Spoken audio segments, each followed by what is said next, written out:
Hello, welcome to the CISN Football Pregame Show. I am your host, Blake Walker, and it is week 3 of the Iowa High School football season. We are excited to have you back here watching our pregame show before your action tonight. We got a good show ahead, a couple coach interviews. We're going to look over the rankings. We're going to go over our player of the week from last week, a phenomenal performance, and much, much more. You're watching the CISN Football Pregame Show. Let's take a look at our player of the week.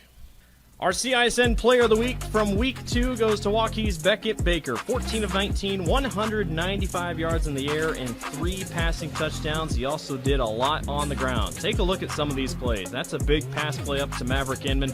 Beckett Baker started as a freshman for Waukee, with his dad being the head coach, and has just grown into his role. It helps when he has good wide receivers that can make catches like that, but Beckett Baker throwing on the run, ability to throw on the run is huge. Again, Maverick Inman his target, but again, his rushing attack is also something that will not go unnoticed. Here's a nice lob over the top to Evan Jacobson. Jacobson making a great play.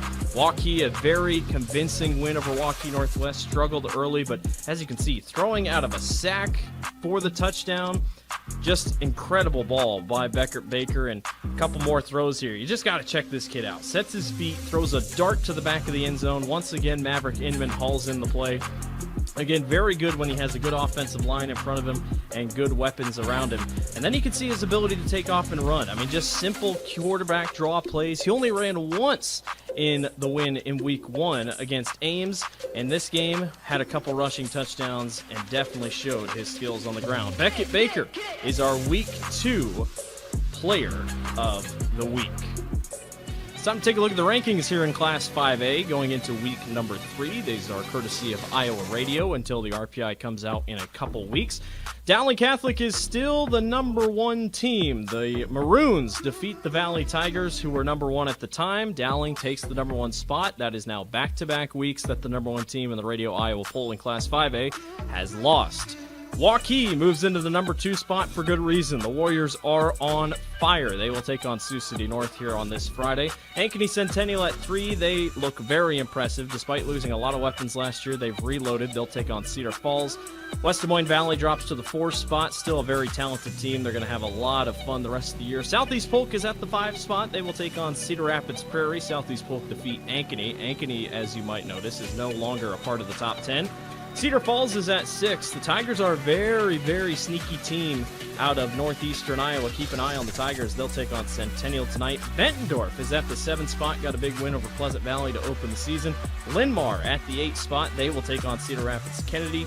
Johnston at the 9 position. They face a very tricky opponent in Valley. And then Iowa City Liberty, who continues to put up points.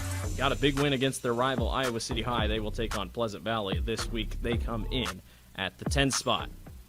We're going to step aside for a quick break, and when we come back, we'll get you your coach interviews. You're watching the CISN Football Pregame Show. We'll be right back. The world is going electric, and Metro Heating and Cooling is leading the charge. Just like Tesla revolutionized how we drive, we are transforming how you experience comfort by offering electric air source heat pumps. Experience the unparalleled efficiency, comfort, and safety.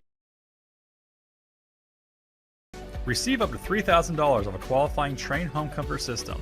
Join the electric revolution with Metro Heating and Cooling and enjoy a smarter, greener future today. Visit our website or call us now to make the switch. It's the DeArmond Ford Kickoff event.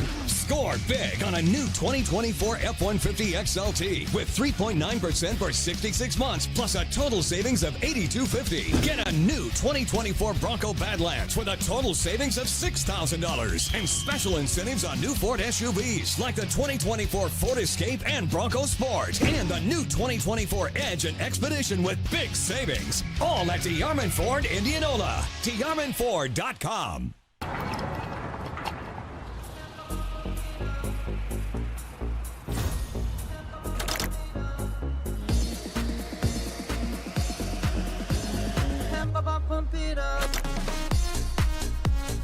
A fuel choice that even rivals can agree on?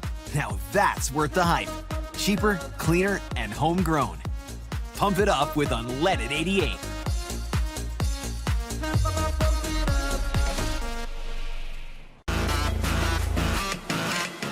Welcome back to the CISN Football Pregame Show. I'm your host, Blake Walker. It's time for the coach interview segment of tonight's pregame show. Paul Yeager had a chance to sit down with Coach Bauer and Coach Wilson ahead of Dowling and Ankeny's big matchup on the gridiron. Here in the pregame show, Tom Wilson, head coach of Dowling Catholic. Coach, your team, 2 great starts. Kennedy's a great team, then you beat Valley. What's that saying about your squad right now?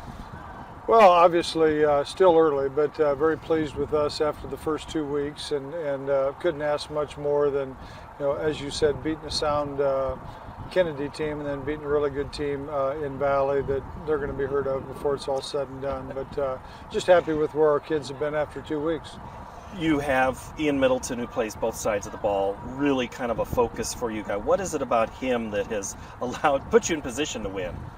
Well, he's a tough kid and loves the game and competes, great leader. Everything you want in a player, that's Ian Middleton. And you have a return of another running back tonight. What's Mr. Davis going to mean to you? Well, obviously an all-state running back last year and carried the ball more than I wanted him to a year ago. But we're going to use him in some different spots, and Rashad's a good player, and we'll try to get him the ball some. Offensive line, no senior on there, but it doesn't look it on tape. They just look like they're playing above their class. What's that say about them? Well, they have been so far against good competition, but there's always going to be a learning curve, and there's no substitute for experience, and these guys have done well, but there's still a ways to go. But I think that's what makes it exciting, is that we know we're far from being finished. And you have another Wilson out there on the field. Trey is a guy that you know pretty well. A lot of kids have seen him on the sidelines for all these years. What is it about him as a player when you have to separate dad from coach and what he brings to your team? Yeah, he brings quickness. He brings leadership. He's another one that loves the game. He's been around it his entire life, and he kind of knows what he's doing out there. But he obviously takes that after his mother. So we're keep plugging away with him. I still think of him as the little ball boy after all doubt. these years, and now he's out there defensively up front. Again, Ian Middleton right there, the other side of the ball. Ian's a guy that he's everywhere. Yeah. What? Him, Owen Pins, Carter Smith, Ryan Bobo, rotate Leo Thornton, and some other guys in there. But they've played well. You mentioned Middleton, and we have to pick our spots with him because he's a big part of our offense. But that's just something we'll continue to juggle. I asked you earlier this week about if you need your line to neutralize against a big offensive line that Ankeny has. How important is that neutralizing that the D line has to do? Well, it's important. We really don't want them to get their running game untracked, and that we know that they've got two good running backs, and they do a great job in the pass game. They are big up front. It's going to be a good challenge for us. And I've had a lot of people ask me this week, what is it about Ankeny that they're 0-2? Well, they've played two good teams, and there's a lot of good teams, and I think they're one of them. So I'm sure that they're going to get on track. We just don't want it to be this way.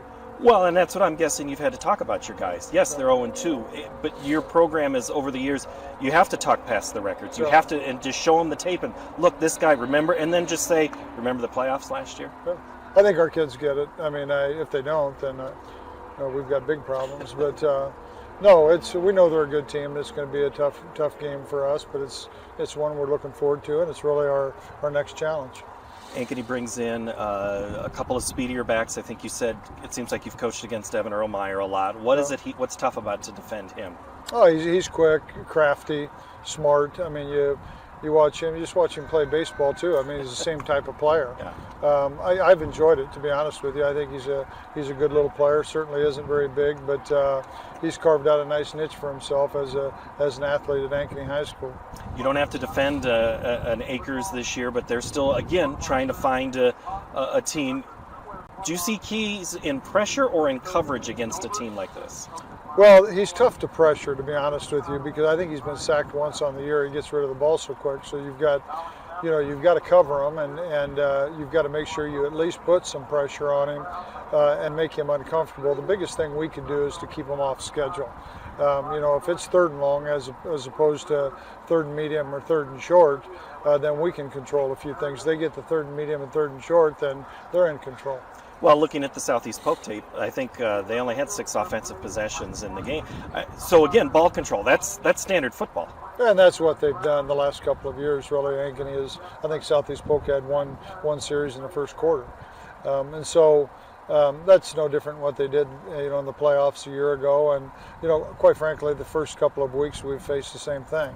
So it's, you have to understand that the respect possession of the ball, and you have to capitalize on your opportunities. Have fun tonight, Coach. Yeah, I will. Good to see you. All this TV and media coverage. It's like you've done this a time or two. Yeah, well, fortunately I have. All right. Tom Wilson, head coach of Dowling Catholic. Our pregame show continues right after this on CISN. Here on the pregame show, Jeff Bauer, the head hawk of Ankeny High School. Coach, this is a team, 0-2. You've talked about focus on these guys. Where's the line between focus, energy? I don't think we're going to use the panic word yet, but where is that line that you're trying to get with these guys? Yeah, that's been a good question. And all week you see it in practice. The experienced guys, you hope are going to just feel the need to go out and perform with a higher level of intensity. And but there's a fine line not to put pressure on yourself, obviously, because we want them to relax and do what they can do. Every coach talks about do what we do. Control our game, control what we do. All right, so running the ball, you've yet to score a touchdown. You talk to the offensive line. Where is the emphasis there with those guys to just say, keep plugging guys, heads up, you're going to be fine? Yeah, definitely the offensive line from week 1 to week 2 improved tremendously. We ran the ball much better against Southeast Polk.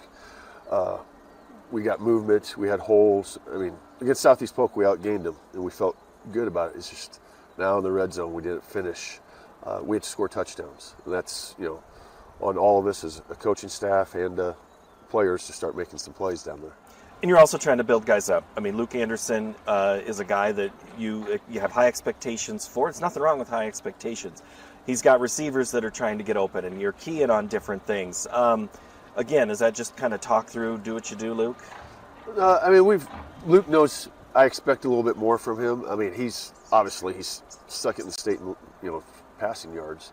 But there's a couple things I asked him. Let's see if we can extend some plays a little bit more once you get some pressure and not, we have such good receivers that run great routes. Usually your first option's open, but we have to, on those big plays, if we have to, extend the play and get to the second and third option, we need that. Defensively, you got guys, you're still battling one guy that's gone. You're doing some shuffling, but Kinnick Voss, Sam Sandvig, you need those guys on the back end. But I'm guessing tonight's game is a little more up front where the game is. I mean, Dowling will throw it too. They have some good receivers, and quarterback is a pretty decent thrower. Obviously, you expect when their stud running back is coming back, they're going to try to run at us. So, yes, stopping the run is always first priority. But, I challenge my seniors that, we have to take off this week. You have to go and what we expect of you guys and lead this team by how you perform. Up front, you've been rotating a couple of guys in, but Manning Allen is a kid that, to me, is always fun to watch. Smaller dude, but he's trying to lead that squad. Where's the leadership on that front right now? I think they're playing well between Hazy and Bernie, our new senior starter up there, and Manning Allen. They're moving and doing what they need to do.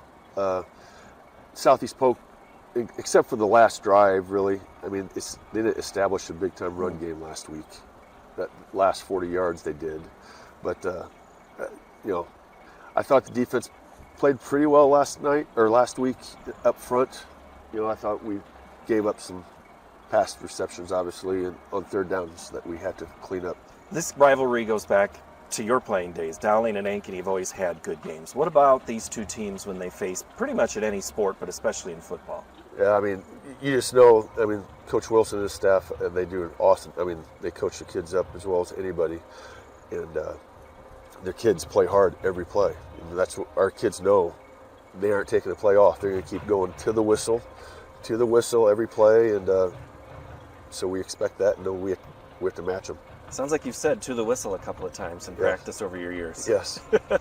This game tonight, Rashad Davis, you mentioned his return. Ian Middleton is a kid who plays both sides of the ball. Again, this sounds just like another copy-paste of other good Dowling teams. But is there anything different about this team?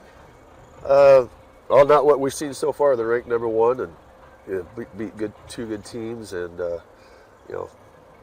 we're going to have to come ready to play just like the playoff game last year. There's not many possessions, just like there wasn't in Southeast Polk, which puts pressure on each one. And so we have to be ready to go from the start and keep the level of intensity up. We'll be ready to go here on a pregame show right after this. This is Jeff Bauer, the head coach of the Ankeny Hawks. Our pregame show here on CISN continues after this. We want to take a moment and recognize all the coaches that have chatted with us all season long and who will chat with us in the future. We appreciate it greatly, and we appreciate their input as they get ready to coach big games every single Friday. We'll take a quick break, be back with your games to watch tonight on CISN. You're watching the CISN Football Pregame Show. We'll be right back.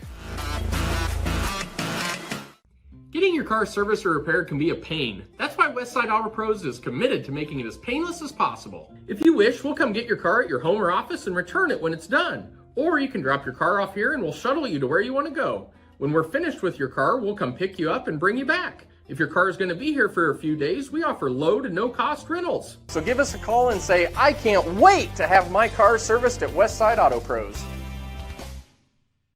Western lets your UTV power through the storm. The Impact V-Plow and Impact Straight Blade. With the features the pros demand. Custom tailored for your UTV. And to keep your work top-notch, rely on the Tornado UTV Hopper Spreader. Now that's a job well done. Western, more jobs done faster. Visit Truck Equipment Inc. today at truckequipmentinc.com. Over 1,300 vehicles on WaukeeChevy.com. Schottenkirk Chevy Waukee. If we don't have it, you can build it. Newly expanded service department means we're hiring. See the openings on WaukeeChevy.com. Schottenkirk Chevy Waukee. WaukeeChevy.com. Your games to watch tonight here on the Central Iowa Sports Network. We have got a fun slate. Ankeny will take on Dowling Catholic. The Hawks starting 0-2 on the year. Trying not to play from behind like Valley has the last couple seasons. Will take on a red-hot Dowling Catholic team who is 2-0 and has beaten two of the better teams in the state, Valley and Kennedy.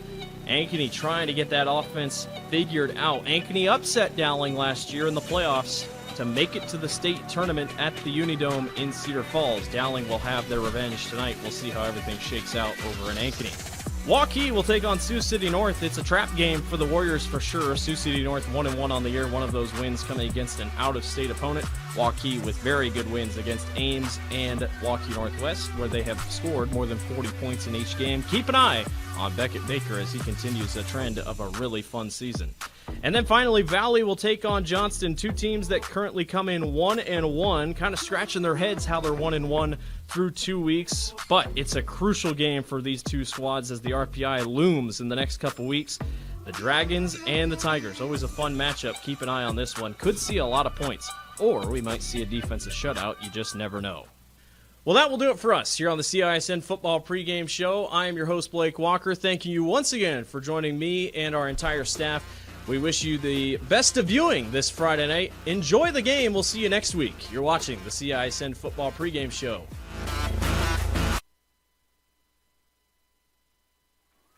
It is another beautiful night for high school football. Week 3 kicking off here tonight as it is the number 1 team in Class 5A, the Dowling Catholic Maroons at Ankeny Hawks, who are 0-2 looking for that first win. Hello, everybody. Paul Yeager here at Ankeny City Stadium tonight. Adam Bent's with us. And Adam, this is a game where you see it on the schedule. You know it's going to be good. Whatever, throw the records out. But it is a must-win tonight for the Ankeny Hawks. I think it is. It's tough to use that term must-win. If you look at the schedule, though, there's not a lot of gimmies on there. So you got to pick one. You got to pick up that first one. You look at the playoffs last year. A team like Valley, they go 5-4 and make a run. So after starting 0-4, yes, exactly. So I look at that and say it doesn't have to. Not really a must-win, but it does feel like a playoff atmosphere where you want to get here with a win. You could kind of hear it in Coach Bauer's voice. He knows. They said they had a come-to-Jesus meeting with the offensive line 2 weeks ago after that game against Centennial. Dowling, on the other hand, Adam, they are a team that beats their rival in overtime. They brought 7 offensive linemen for that play to score in overtime. They're actually starting a freshman. We'll see a second freshman a lot. That's only happened 2 other times. This is a young program, but they have an incredible guy coming back tonight. And they have 2 sophomores on the offensive line, too. That's almost unheard of for Dowling. Rashad Davis in his first game tonight as he is returning. This guy is an all-stater. He, last year, was in the neighborhood. Just an incredible offensive performance. He's all-state. He is one of our keys to watch. Did not play the first 2 games of the year. And this is what he brings to the 252 carries, 1,418 yards, 27 touchdowns. When you have a guy like that coming off the bench, Adam. He's certainly their bell cow type guy. They're going to feed him the ball a lot. I would assume that he's probably chomping at the bit. He hasn't played the first 2 games. I would expect him to get the ball early and get it often. For Ankeny, Luke Anderson has been a guy they need to have a good balanced game. 44, 66 passing, 523. Ankeny has only scored 2 offensive touchdowns, and they've both been through the air tonight. What's key for Luke? Well, Luke is a fantastic athlete. I think what Luke needs to do is take what the defense gives him. I think he's missed some short routes where he could maybe pick up a first down. I feel like the first 2 games he maybe going for that home run a little bit too much. So if Dowling's going to play that over coverage and leave some holes underneath, I expect a lot of cover 2, cover type 4 from the Dowling defense up in the secondary. So if Luke can move the chains, not go for that home run ball, and you want to try to keep the ball away from that Dowling offense. Third member of our broadcast team tonight, Austin Oliver, down on the sidelines. Austin, 74 degrees, east-southeast wind at 5. Beautiful night for football. Yeah, it's about perfect out here. That wind is a little gusty at some points. So I expect that to kind of maybe slow down as the night goes on. But temperature-wise, we can't ask for a better night at all. Both teams should be ready to go. Ankeny in their yellow uniforms tonight there. Austin, what are you picking up from both teams through warm-ups? Well, I mean, obviously Ankeny's got to be desperate right now. You know, I know we listened to some of the pregame interviews. It wasn't a word they necessarily used, but they need to come out like gangbusters to get this game and go in their direction for sure. This is one of many games tonight that are going on. We'll be watching Ankeny Centennial and Cedar Falls. That game about to kick off. Dowling and Ankeny is the game that we have tonight. Urbandale and Bettendorf. Be interesting. We were discussing before the game about that one, and the one that you'll also see on CISN tonight is Johnston and Valley, Sioux City North and Waukee, the other two options tonight. So, Adam, as we get ready for keys of this contest, what is it that you see here for Ankeny? Well, can Ankeny get it going with their offensive line? We talked about Luke. Can he take what the defense has given them? The offensive line didn't play very well that first week against Centennial. Huge improvements last week against a good team in Southeast Polk. We've heard that there's been some injuries in the offensive line this week. We'll see what they come out there with the starting lineup. We're not 100% sure. There's some questions at right tackle with Zach Breitbach being banged up a little bit. And you said you saw the guy that's listening to Too Deep walking around in street clothes too. So can they find an answer there at right tackle to be able to get the ball to their running backs? They have two good running backs themselves in Hankus and Daniel Army.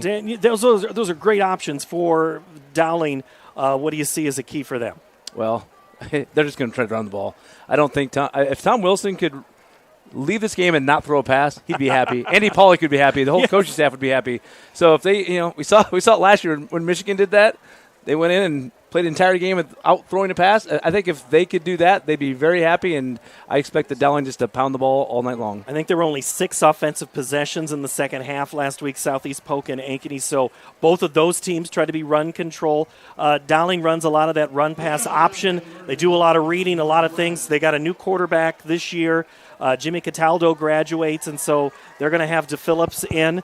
Parker DePhillips is the guy, and Coach wouldn't call him a system player, but he was darn close. Well, they're just so well coached up at Dowling. I mean, it doesn't matter who the quarterback is, what age the offensive linemen are, who the running back is. They're so well coached, and that's why, with missing their bell cow running back the first 2 weeks, they didn't miss a beat because they're so well coached across the board. Marty Blunt to kick off for Dowling here as we approach the 7 o'clock hour. Back deep for the Hawks.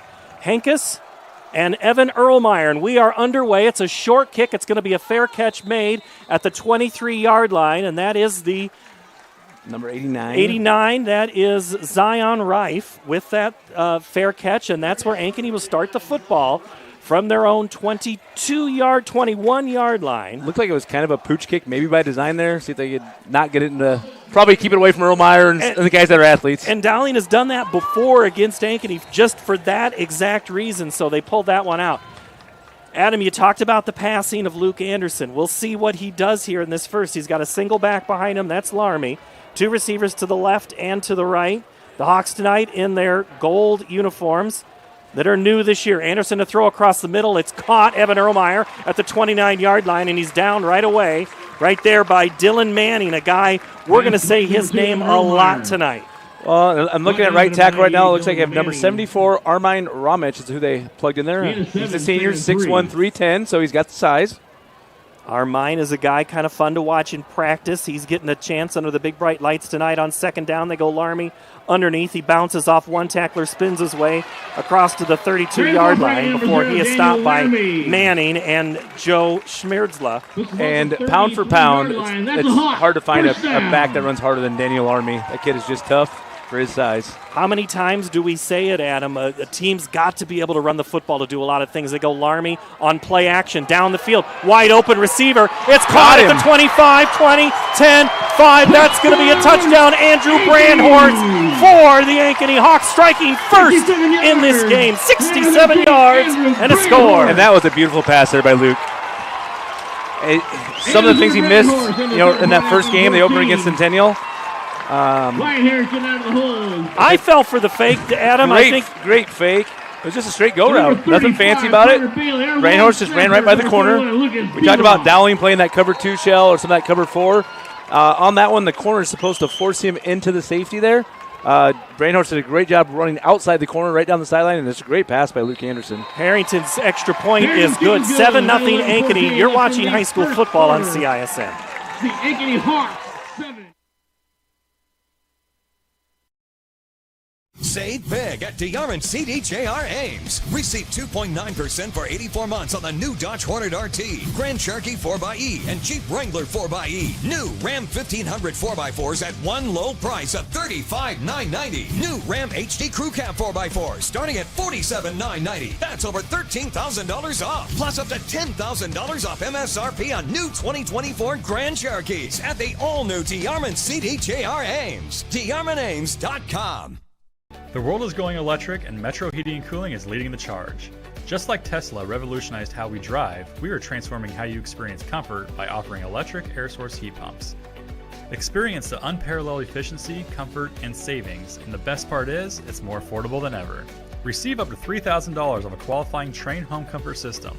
Join the electric revolution with Metro Heating and Cooling and enjoy a smarter, greener future today. Visit our website or call us now to make the switch. Ankeny strikes first on a 67-yard touchdown pass. Luke Anderson to Andrew Brandhorst, 67 yards. Harrington will kick it off back deep for Dowling Catholic is Rashad Davis. I don't think we're going to see a pooch kick here, Paul. We're going to try to see one that goes into the end zone. He might try to kick it to the 9th grade baseball field over there. Sam Drexler back there standing heels on the goal line. Harrington's kick is 3 yards deep, and it is an automatic touchback. I think he went 3-wood on that. He had a little bit. He laid up a little bit of loft. He laid up on it. Maybe he thought, maybe he'll see if he decides he wants to take it out or not. All but right. in high school, once it crosses the goal line, it's an automatic touchback. Austin Oliver's down on the sideline with this update. Austin? Well, not much of the report. I thought it was unique that Ankeny came out right away throwing. 2 of the 3 plays were passes right away. So we'll see if that's going to be a common theme for the rest of the night. It'll be interesting. Parker to Phillips will break huddle. Ian Middleton, Rashad Davis. We'll see Rashad Davis first. We will see Ian Middleton. And before we even snap, we're moving to the hash. The Maroons are asking to go to the near hash. And that's where the ball was kicked, so they have that option. And so they'll move that there, and nothing gets by this Dowling coaching staff, I'll tell you that. You got a lot of veterans over there, a lot of guys that are former head coaches. I mean, their JV head coach is Tyrone Tyler, who I coached with the Des Moines Blaze for years, so very well coached out of Dowling Maroons. First pass is complete to Trey Wilson on the far sideline. He's shoved out of bounds by Michael Lockdown Johnson. And, of course, we talk about the running game in our pregame, and what do both teams do? Come out throwing. Well, but it's part of that run-pass option, and that was what was there. I think every coach in America would take 8 yards on first Absolutely. down. But everybody's thinking it's going to be Rashad Davis with the first handoff. Middleton and Davis both in the backfield there with DePhillips. In motion goes Wilson. They give it to him on the sweep. He's around the right side. He'll get the first down across the 30. Wilson he's brought down Andrew Haase there. It's going to be interesting to see how does the Ankeny Hawks play the run. Last year in the regular season game, they didn't do it very well. Dowling ran all over them. But then in the playoffs, they shut them down and had the huge upset. So can they get back to that where they were shutting them down in the playoffs? You want to talk about 2 different games. Absolutely. There was the regular season and the playoff game with these 2 teams last year. Maroons split 2 way out to the left of the formation. And that's Scow and Wilson. That tells me it's going to be a run inside. And exactly it is. Rashad Davis goes up the middle and plows ahead for 3. Maybe 4, gets to about the 34-yard line. Rashad Davis. Looks like Easy Pinks was there. And off that, if they spread those guys real wide, they're going to make you think run inside, and then they'll come back with a slant inside as the defense goes out wider with them. And the Maroons go tempo, no huddle here. Middleton to the left for DePhillips. Quick throw out to Wilson, and he's lit up right at the point of catch. Kinnick Voss makes the stop. Voss read that route like a book. Well, that was a great read by Kinnick Voss, and as far as high school athletes go, there's not many more well-rounded guys than Kinnick Voss. Plays shortstop on the baseball team. He's been banged up a little bit early in the season, but he's going to get back in there anytime he can. And he's playing a different position right now. He's playing where Mason Randolph normally plays. Kinnick's been, a couple times, looks like he's out of position. He's learning on the fly here. But a terrific athlete, 9. Kinnick Voss. An even better kid, too. Pass for DePhillips. He tucks it. Second effort. Caught Wilson. First down Maroons near the 45-yard line. Great composure there by DePhillips. He felt a little bit of pressure there. He stuck right in the pocket and put the ball right on the money. Tristan Hill there, as well as there's one other play. I'll figure it out. Tristan Hill, Sam Sandvig also there. Yep. And Pinks. Still going no huddle. Now we're going empty set. 2 stacked here in the numbers. DePhillips to throw. Far sideline caught by Davis out of the backfield. He's pushed out of bounds right there. Looks like Kinnick Voss. They made sure Kinnick got blocked that time. I think that last play was on the Dowling sideline. I think Tom Wilson got into some receivers' ear about making sure Kinnick Voss got blocked in that play. Well, and that's one thing last night in the freshman game that I was really impressed with, the downfield blocking of receivers. That's required at the varsity level, but clearly they're teaching that at the lower levels too. And that's where it all starts. All these great programs, the Dowlings, the Valleys, the Ankenys, they all have good youth football, good football at the junior high levels as well. A lot of great players have come through that Catholic Youth Football League over the years. It's Blitz up the middle. Middleton. He stopped. Andrew Haase was there first. Tristan Hill second. He'll get the credit for the tackle. Riley McFadden came, maybe that was Ez Pinks. Ez Pinks came through scot-free. Had him for a loss, and that's how tough of a run that was. He's made 3 yards. He should have lost 2. It'll be 3rd and 1, just under 9 minutes to play here in the first quarter. Ankeny scored first on a 67-yard play. Dowling a little more controlled drive here. They give it to Davis. He's got the first down, still on his feet, inside the 30, out of bounds. Great cut there by Davis. First down, Kinnick Voss has to make the tackle in the secondary. And if you get Davis in space, good luck. He's fast, he's quick, he's strong. He's got all the tools. Besides that, he's easy. Otherwise, no big deal. First down and 10 for Dowling on a drive that started back on their own 20-yard line. A lot of different formations by Dowling going early on here. Davis is back there with DePhillips. They go on second sound. It's a handoff Davis, and he's hit, but not before he gets a good Davis 5 yards inside the 30. Sam Sandvig there. Ankeny's doing a good job of rallying to the ball. They just need to maybe be a little bit better at point of attack up front. In the first couple weeks, we've seen Ankeny play off the ball a little bit, like maybe a yard and a half. They are getting a little bit closer there up against those offensive linemen. You see their D linemen are tight now. And that could mean big things later if that's how you respond. This is a game of chess a lot of times. It's a pass for DePhillips. Hit as he throws. He's got a man down the sideline, just overthrown by a yard. He was going for Trey Wilson. Coverage there for Ankeny. Ben Taylor. Third down. Incomplete. And Haase put the pressure on there, coming in. Good little move. Ben Taylor's kind of like another quarterback for the defense. Very smart, cerebral kid. Maybe not going to jump out on paper athletically, but definitely one of the smartest kids back there in the secondary. Ben played a little bit last year, getting a whole lot more time this season. Third down again for the Maroons. 3rd and 6 from the Hawk 29-yard line. Play is a pass. Right now it is for DePhillips. He's running, still on his feet. He's going to escape one, and he's going to get the first down inside the 20-yard line where he's knocked down by Manning Allen.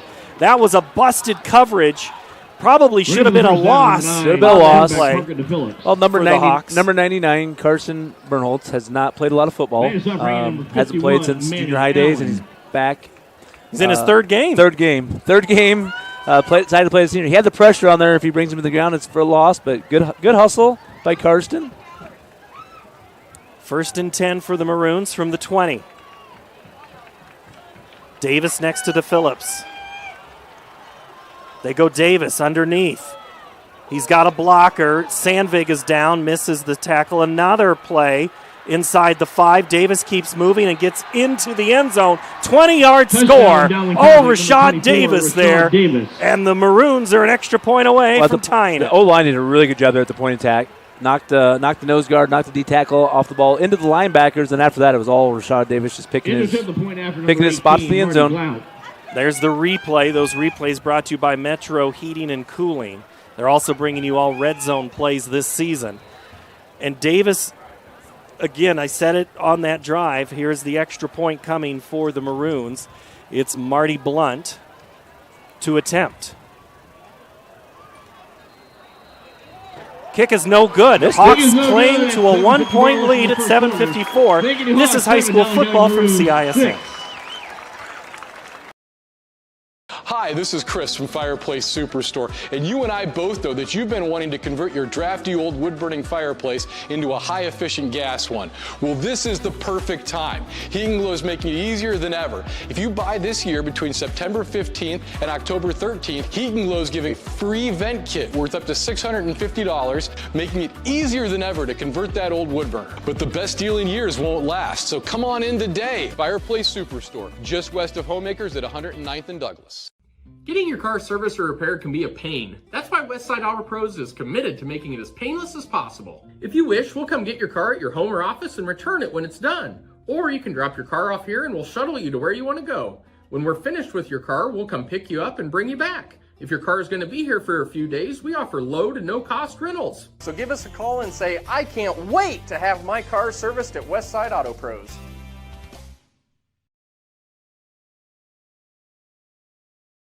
Play. Yeah. Dowling goes down the field 80 yards and caps it with a Rashad Davis touchdown run. Hawks are going to fair catch it inside the 20 again, and they'll go to work this time on the other side of the 20. And that is also where Austin Oliver is. He's on that side of the 20, underneath the goal. Yeah, I think one of the things I noticed about that first drive, especially on that scoring play there, was that Middleton, who had been the kind of the bell cow for the first two games at the running back, was actually out there blocking for Davis as he scored that ball. So kind of just a reversal of positions there, and he's able to still contribute and be a big part of that drive as well. Our referee tonight is Philip Boffman. The umpire is Jim Wilson. The head linesman is Alan Drees and Kurt Reno and Scott Brown, your officials here. Hawks go to work for quads this way to the near side. And they throw back to the other side, and it's caught, and it's still on his feet, still running. Nice cutback made there at the... Anderson's pass complete to Caden Hinkes. Hinkes, and that was one thing Coach Bauer kind of hinted this week, that Hinkes, Jackson Miller makes the tackle for Lynn. Hinkes is a guy they want to get the ball to some way, somehow. Got to find a way to get to Hinkes' hands for sure. Hinkes is giving the sign that he doesn't know the play, throwing his hands out. Larmy gets the call on first down before he's brought down by big Dylan Manning. I knew I'd be impressed by Manning, seeing him in person just on tape. He looked incredible. He is not disappointed. Very quick and strong. Quick tempo, Larmy again off right tackle. Manning meets him, and then a whole bunch of Maroons join the party. Very little gain. It'll be third and short. On the stop, 5, Middleton, third down. Ian Middleton also in on that tackle. 3rd and 2 from the 41. 7-10. 7-6 is our score. Larmy next to Anderson. Passing situation. Anderson throws down the near sideline. He's got a receiver. They go back and forth. Incomplete, intended for Owen Fisher. So that's a little bit what I was talking about at the beginning of the broadcast, Paul, is these 3rd and shorts, 3rd and 2, 3s. We don't have to go for the home run ball. I know you hit it early, but maybe some of those intermediate underneath routes to move the chains. Daniel Larmy is on the turf after that play. And he is holding his calf. Now they're grabbing the ankle, and I'm not going to speculate any further than that, other than to say 7-6 is our score. We'll take a break. Hawks following Maroons. You want to get stronger, faster, healthier. You want more. You want to be part of something bigger than yourself. A place for people of all ages, all walks of life, that provides opportunities for all to succeed. We do that. We're the why. Build more than muscle. Build a stronger community. MJ Properties, TNE Construction. Daniel Larmy gets helped off, DRA Properties, and he'll head. LLC, and Creek Tools. Grant Waller, the trainer, walks with him. He's walking, I guess, better than expected, I guess, the way he was holding his leg while he was sitting on the turf. They are headed to the tent and back to punt. For the Hawks is Ryan Harrington. Trey Wilson stands at his own 20 to receive the kick. High one. Wilson, fair catch called for and made at the 15-yard line. Fair catch statement number 15. Nice punt. Took him inside the 20. One thing, Tim and I talk about this a lot, Adam, just the quality of kicking at Ankeny and Centennial over the years. Every year. And now punting. Punting has been an issue on and off for the Hawks. Not as consistent as the field goal game. And I think Ryan's kind of been working on that, aspect of his game too, trying to be a multi-faceted kicker, punter type guy to appeal to more colleges. And Ryan Harrington's been pretty quiet about his college intentions here. I think a lot of those, sometimes kickers, you could be a week from school starting, and still don't know where they're going. They still don't know where they're going. There's been stories over the years of that. Rashad Davis lined up with DePhillips. Play clock at 5. Maroons have got to go, and they do. Snap of the ball. Davis busts outside, but he's going to break one tackle. But Sammy Sandvik gets a little bit of help. We haven't talked much about Dawson Whittinger, the sophomore, who leads the team with 15 and a half tackles in there to help. Well, that was great.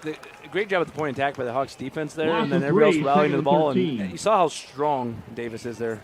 Sandvik's one of the Hawks' best defenders, and he had to hang on for dear life and bring a host of guys. He struggled. He struggled to bring him down right there. Absolutely. You're right. That's exactly right, Adam. 2nd and 13, 6:14 to play here, first quarter.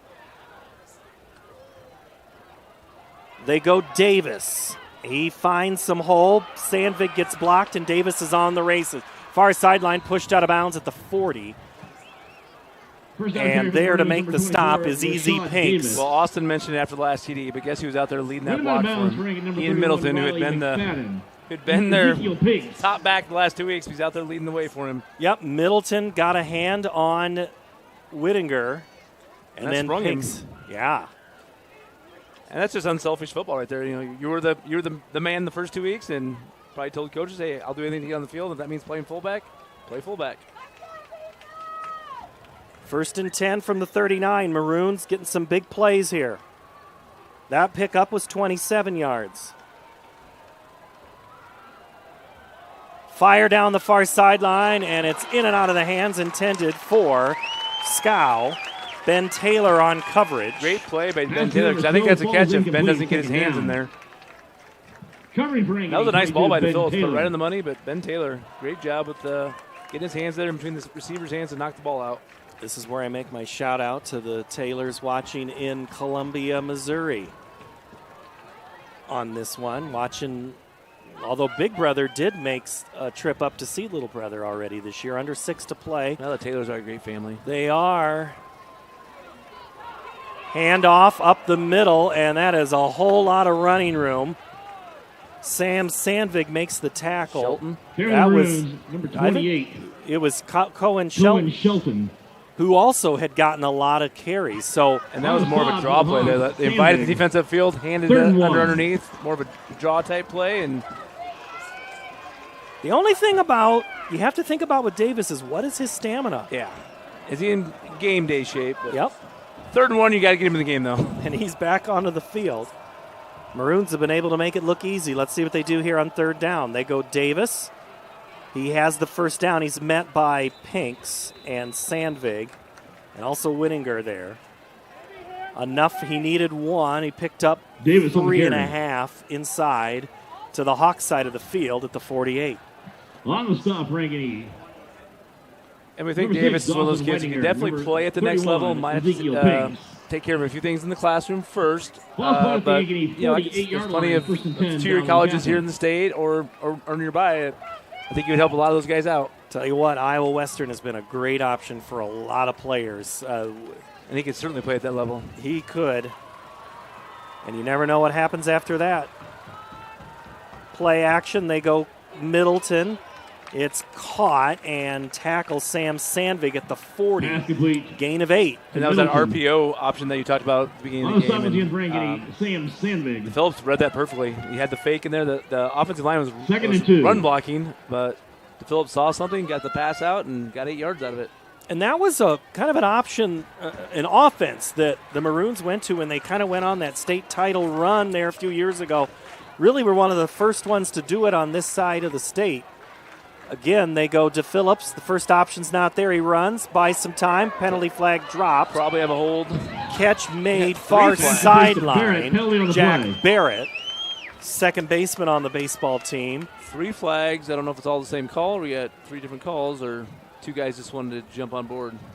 Same call. We'll see what Philip Boffman does. He has to sort it all out. Find his microphone. There are 2 fouls on the play, both on Dowling. Okay. Ineligible, downfield. I was wondering when that guy threw if it was going to be ineligible here with this holding. guy in the 7 threw it. 10 yards. Second down.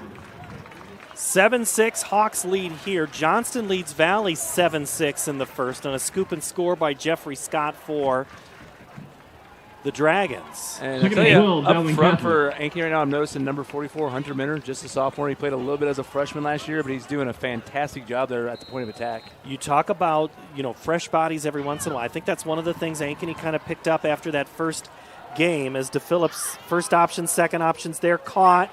Far sideline at the 40, very near the first down, Jake Scow. That's complete to Scow. He gets almost all of it back. It'll be third and really short. And Davis comes back in on Gain third of down. 10, 3rd and 2. Because, again, you talk about, Kingston Upabi is in there as well with Manning Allen, and you have to have fresh bodies. Especially as much as Dowling is going to pound the ball with Davis. And if you're going to have your second consecutive double-digit play drive, Davis gets the call. He's spun around, works his way out of a jersey tackle. Penalty flag, this play's going to come back. Minner makes the tackle at the 10. That's going to be a hold back at the 34. Yeah, we gave him a lot of credit, Ian Middleton, but I think he's reached out, and he didn't need to. He reached out and grabbed some jersey. I saw the jersey pull, but how about Davis? I mean, you cannot bring him down with just arms. And Middleton, I think he got pulled out of his shoe. Or no, that's his. He's looking at the coaches right now. I see Audra Meeks right over there kind of having a conversation with him. 52. There's one of your former head coaches on the staff. Great guy. State title winner himself. Yep. There's a look at the replay here on the option. There's the hold, kind of just grabby. Oh, that's not the hold on that I thought. No. Interesting. Did I? Huh. That might have been a little ticky-tack. I don't know. It was a little grab, but I don't think it probably affected the play. But Ankeny will take it. 3rd and 6. Here come the Maroons with some pressure. DePhillips with time. Throws down the sideline. Has a man. Caught. And he's inbounds at the 8-7. The 5. All the way down to the 5-yard line. To 6, Barrett. Barrett makes the catch. Here's the replay. Great throw by DePhillips. Little wheel route. Inside receiver. 1st and goal, Dowling. Had him matched up with Ben Taylor. Only have to get 1 foot down, and he got it. Back underneath, they go Davis. He stood up. Ben Taylor there first. Andrew Haase there second. One thing that comes to mind is in every game that Yankees played this year, they've had the lead at some point. So, doing some of the right things, he's got to be able to maintain it throughout the game. Second down. What did you talk about in the open? Finish the game. Finish the game. Davis, right side, makes a cutback towards the end zone. He's going to find his way in for a 4-yard score, and the Maroons take the lead at 3:31.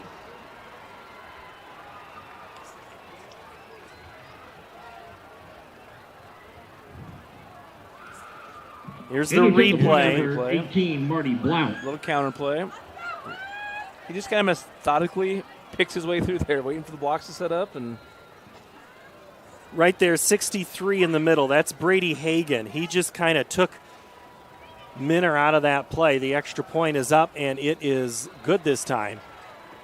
Maroons 13, Hawks 7. This is high school football from Ankeny Stadium on the Central Iowa Sports Network. 13.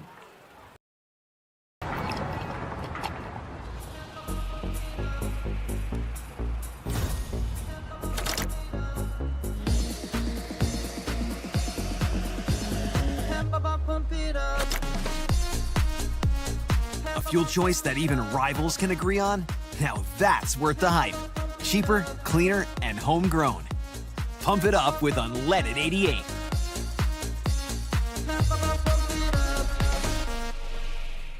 Western lets your UTV power through the storm. The Impact V Plow and Impact Straight Blade. with the features the pros demand, custom tailored for your UTV. And to keep your work top-notch, rely on the Tornado UTV Hopper Spreader. Now that's a job well done. Western, more jobs done faster. Visit Truck Equipment Inc. today at truckequipmentinc.com. Welcome back, Rashad Davis. Touchdown runs of 20 and 4. Maroons tack on an extra point. They lead 13-7, 3:31 here from Ankeny Stadium tonight. Well, if Dowling pooches this kick, let's see if Ankeny actually tries to return it instead of just fair catching it at the 18 to 20-yard line. They go squib, and it's just fallen. It's great field position for the Hawks, but they were ready for it. Covered up right in the front. I still can't see who it is. It's 96. Kick recovered for the Hawks, number 96. Liam Howard, sophomore defensive end. Cole Nuzum. Showed a little bit of a diving play there. Cole Nuzum. Snagged it. And maybe it was Cole Nuzum. There's two 96s. Okay, Senior D lineman Cole grabbed that. Cole's a baseball player in his own right, so kind of laying out there to snag one. And great field position for the Hawks. They start it. They have it at their own 40. They trail by a score right now. Maroons have controlled the clock, and so far the line of scrimmage. Well, they have 98 yards rushing already, the Maroons do. Anderson throw is caught and then dropped and then fumble. Incomplete. They say incomplete. They're going to say Brandhorst never had it. Didn't have it.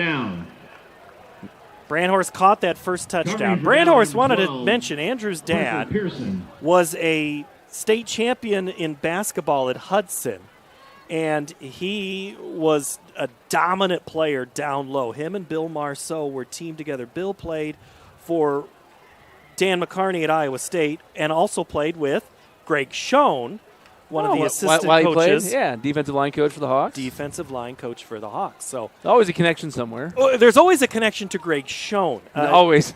The head coach at Alabama is a guy that Schoen coached with. It's just kind of crazy. They go Hankus left side. He darts in and doesn't go anywhere.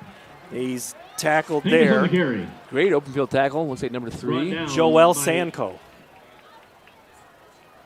Joel Sanko. And this is not where the Hawks want to be, third and long against this Dowling defense. And so now here's the thing. You've only taken a minute or so off the clock. Defense has not had much rest. See what the offense does if they look for that big offensive play or if they're going to run it. Larmy is back in. Good to see. Erlmeyer goes in motion. Anderson to throw. Here comes some heat. Steps, gets rid of it. A contested ball was going to be well short. Brandhorst was the intended receiver. Coverage for Dowling on that play was Parker Pearson. He did look short there, but well covered by the Dowling Maroons. And a little bit of pressure up front as well. Kind of rushed the throw. Your defensive philosophy there is let them have the under route. Let them have them under, come up and tackle. They had it well covered as well. So the Hawks are going to have to go send their defense back out. They're going to punt it on 4th and 9. With very little rest.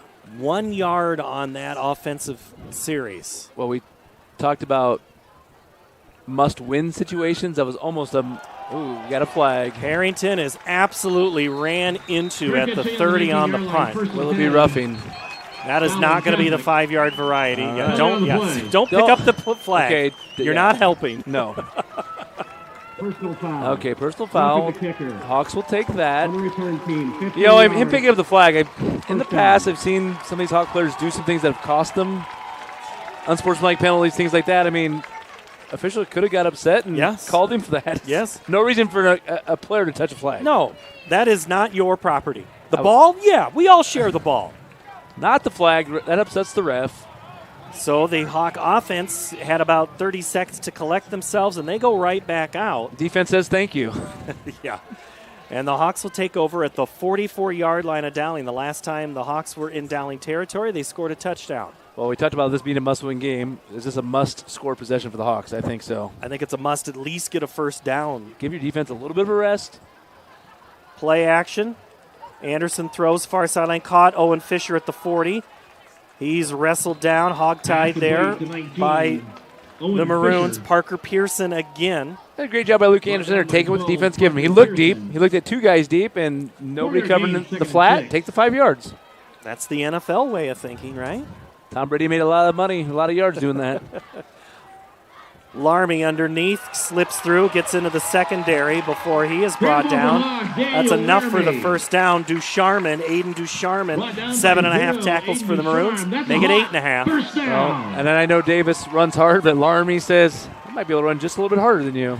Anything you can do, I can do better. Is that what? I think Larmy's probably just a little bit more of a downhill guy. Looks like a screen set to Larmy, and he's stopped by, you guessed it, Dylan Manning. He's everywhere. Man. Gain of 3.5 up to the 30. So that's a full 3-yard gain. And I think, does Dylan Manning have an old school like neck roll cowboy collar thing on? He has something popping off his shoulder pads, doesn't he? It is more of the modern cowboy collar, I call that. That's not quite the neck roll of the 80s, but it's darn close. I'm going cowboy collar, but I think that's right. That's kind of what I wore my last couple years playing fullback. I went from neck roll to cowboy collar, and I like to see that. Larmy skirts his way forward. The cowboy collar, right? Is that what you're saying? That's a cowboy collar, yep. Collar. Black, just, I don't know. I had it for stingers. I don't know if it does anything for these guys, but it looks cool. Is that what happened to your neck? Yeah, that's what happened. This guy, you stood in the, this is the guy ready to play. Adam Bentz is ready to play. Put him on a uniform. A few ISO blocks in my day as a fullback. 3rd and short. Erlmeyer in motion.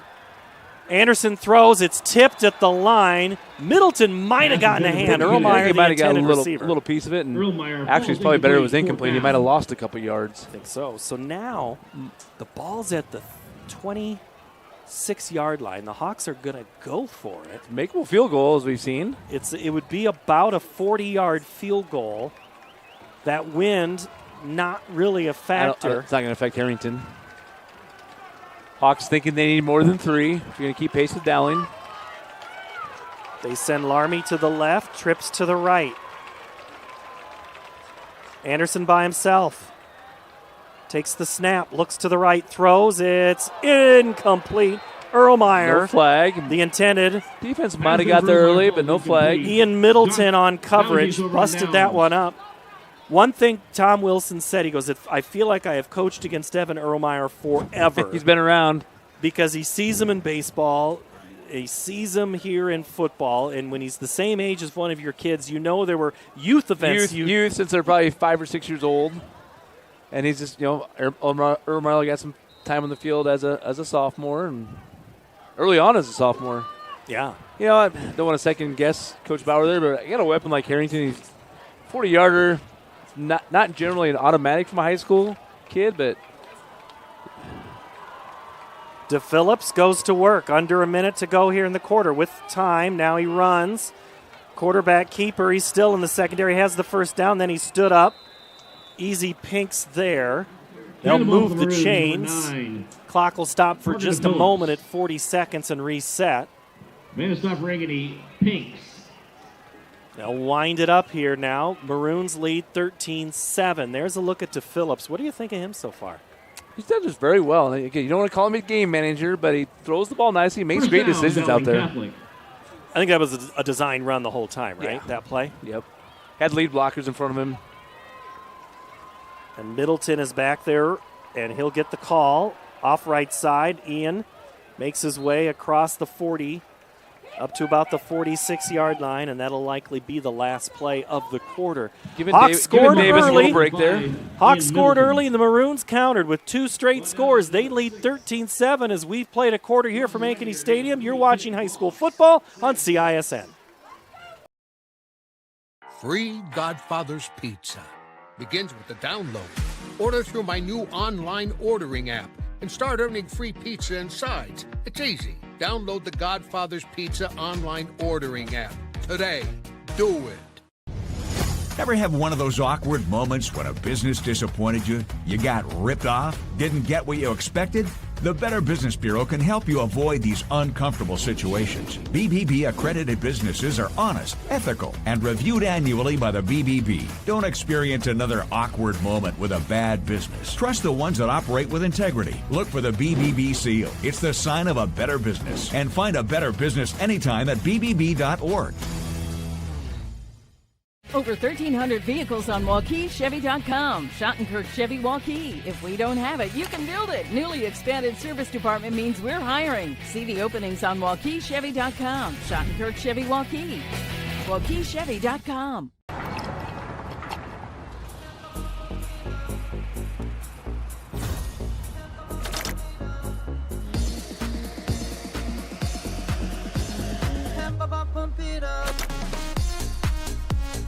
A fuel choice that even rivals can agree on? Now that's worth the hype. Cheaper, cleaner, and homegrown. Pump it up with unleaded 88.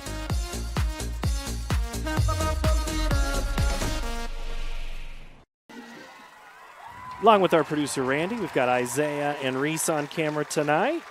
Jeff on stats, Steve spotting us up, Adam Bentz, Paul Yeager, Austin Oliver with us here down on the sideline. And Austin, let's go down to you. I think we got a minute here before we get going. This might be one of those TV timeout type things here. A lot of options to see the game tonight, Austin. Glad you're with us. Yeah, we are down on the 20-yard line here on the Ankeny side. I think somebody called it out there earlier, just methodical, just offense for the Dowling Maroons, just going down there.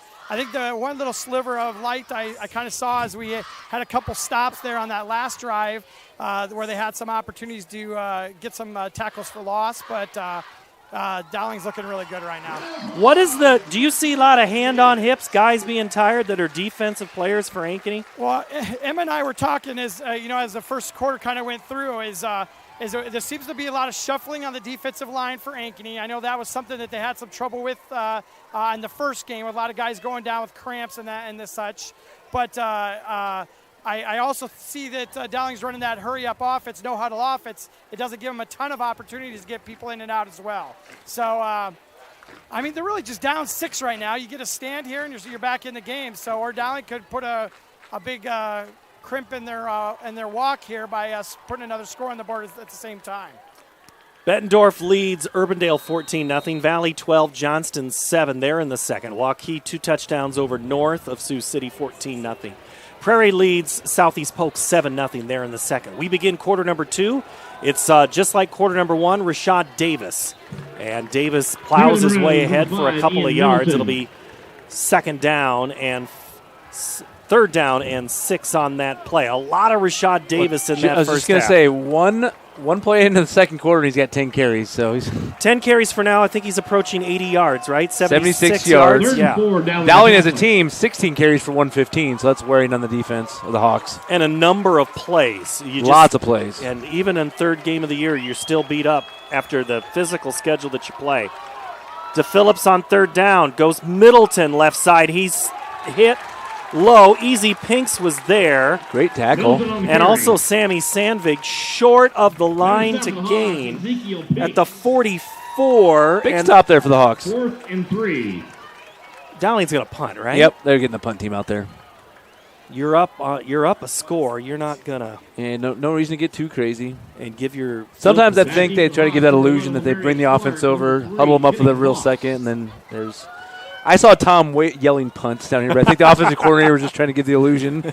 Tom's like, no, we're punting. We're punting. Tom, also the offensive coordinator. Thank him for his time this week, and Jeff Bauer for his time this week, getting ready to go. First punt of the night for the Maroons, and it's going to go over the head of the return men and now take a Dowling. Mars Clark was there, let that one go. That's going to be. It wasn't a great punt. I'd like to see Kenny Voss. He's a great athlete. Come up and catch that. I'll tell you, gave up 7 yards there. 2 weeks ago in that game against Centennial, I think there were a lot of plays, a lot of yards. We call that hitting yardage in the special teams game. It's like if you catch that, that's 7 yards, and your offense doesn't have to go to score a touchdown, Kinnick. Well, and that was the other thing is, Centennial's punter is just outstanding. And I don't know how much he factored that in to. Right. These guys can kick now. Absolutely. All right, Hawks go to work. They're trailing 13-7, 10.5 to play, second quarter. Hankus now the featured back. They send Brandhorst in motion. They get him set. Hankus off the right side. That's a play straight out of the Dowling playbook right there. Just rolling that kind of a kick out the guard, folding over. Dylan Manning makes the stop. They're out trying to clear space with Landon Ruther. And now we're like in that situation. Does Ankeny have to score here? No, but let's get a couple first downs. You got to keep your defense off the field to give them a little rest. Play action. They go down across the middle, and it's behind Erlmeyer just a little bit. You don't see that too often. Evan Erlmeyer dropping many balls, but a tad behind him. But I think he did that on purpose because the linebacker was dropping so far deep. If he threw it on the money, it might have got picked off. So really a good read there by Luke Anderson. Evan Erlmeyer doesn't drop many of those. And that was almost like a Travis Kelce and Mahomes move right there because it was right in the middle of that coverage, and he just sat. He just sat there, and if you threw it where he was going, I think the ball gets picked. So it was actually a good throw by Luke. If you catch it, great. If not, we live to fight another day. 3rd and 7. 3 receivers to the left, 1 to the right. Larmy back into the game with Anderson. Passing play, Anderson runs out of time, throws it, caught at the 25. Can be a little short. They go, Pearson makes the tackle. Owen Fisher, the grab. What is he, short? 3? You got to punt this one. Probably got to punt it. Don't want to give, you give Dowling the short field there, and Rashad Davis in about 5 carries is going to be in the end zone. So got to punt it. I think the Hawks could do is just take a little time here, though, give your defense a little more extra rest. Got about 20 seconds on the play clock. They might just do that. Maroons likely not going to pressure again like they did before when they roughed the kicker. Harrington rolls out to the right, takes a step, boots that ball high. Wilson into those lights. Fair catch called at the 36-yard line.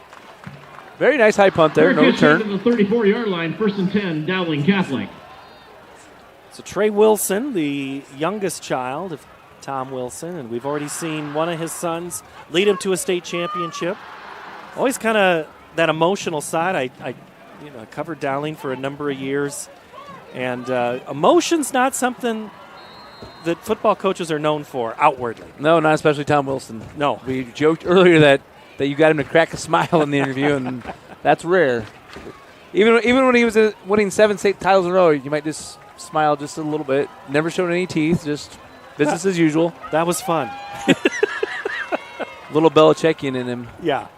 Oh, in many ways. DePhillips' pass is caught in stride, and Ian Middleton is just met at that moment. Sam Sandvig there. But the problem for the Hawks is that was enough for a first down. That was enough for a first down. Just found that little seam right up the middle. Had him line up as the wing back and just right up the seam. 1st and 10, Dowling Catholic. Gain of 12 on the play. Yep. Only place he could complete that ball, and he put it there. And like I said, Coach Wilson doesn't want to use game manager as a term for DePhillips, but he's just a smart kid and just makes the plays. And to run this offense, this RPO type offense, you have to be smart.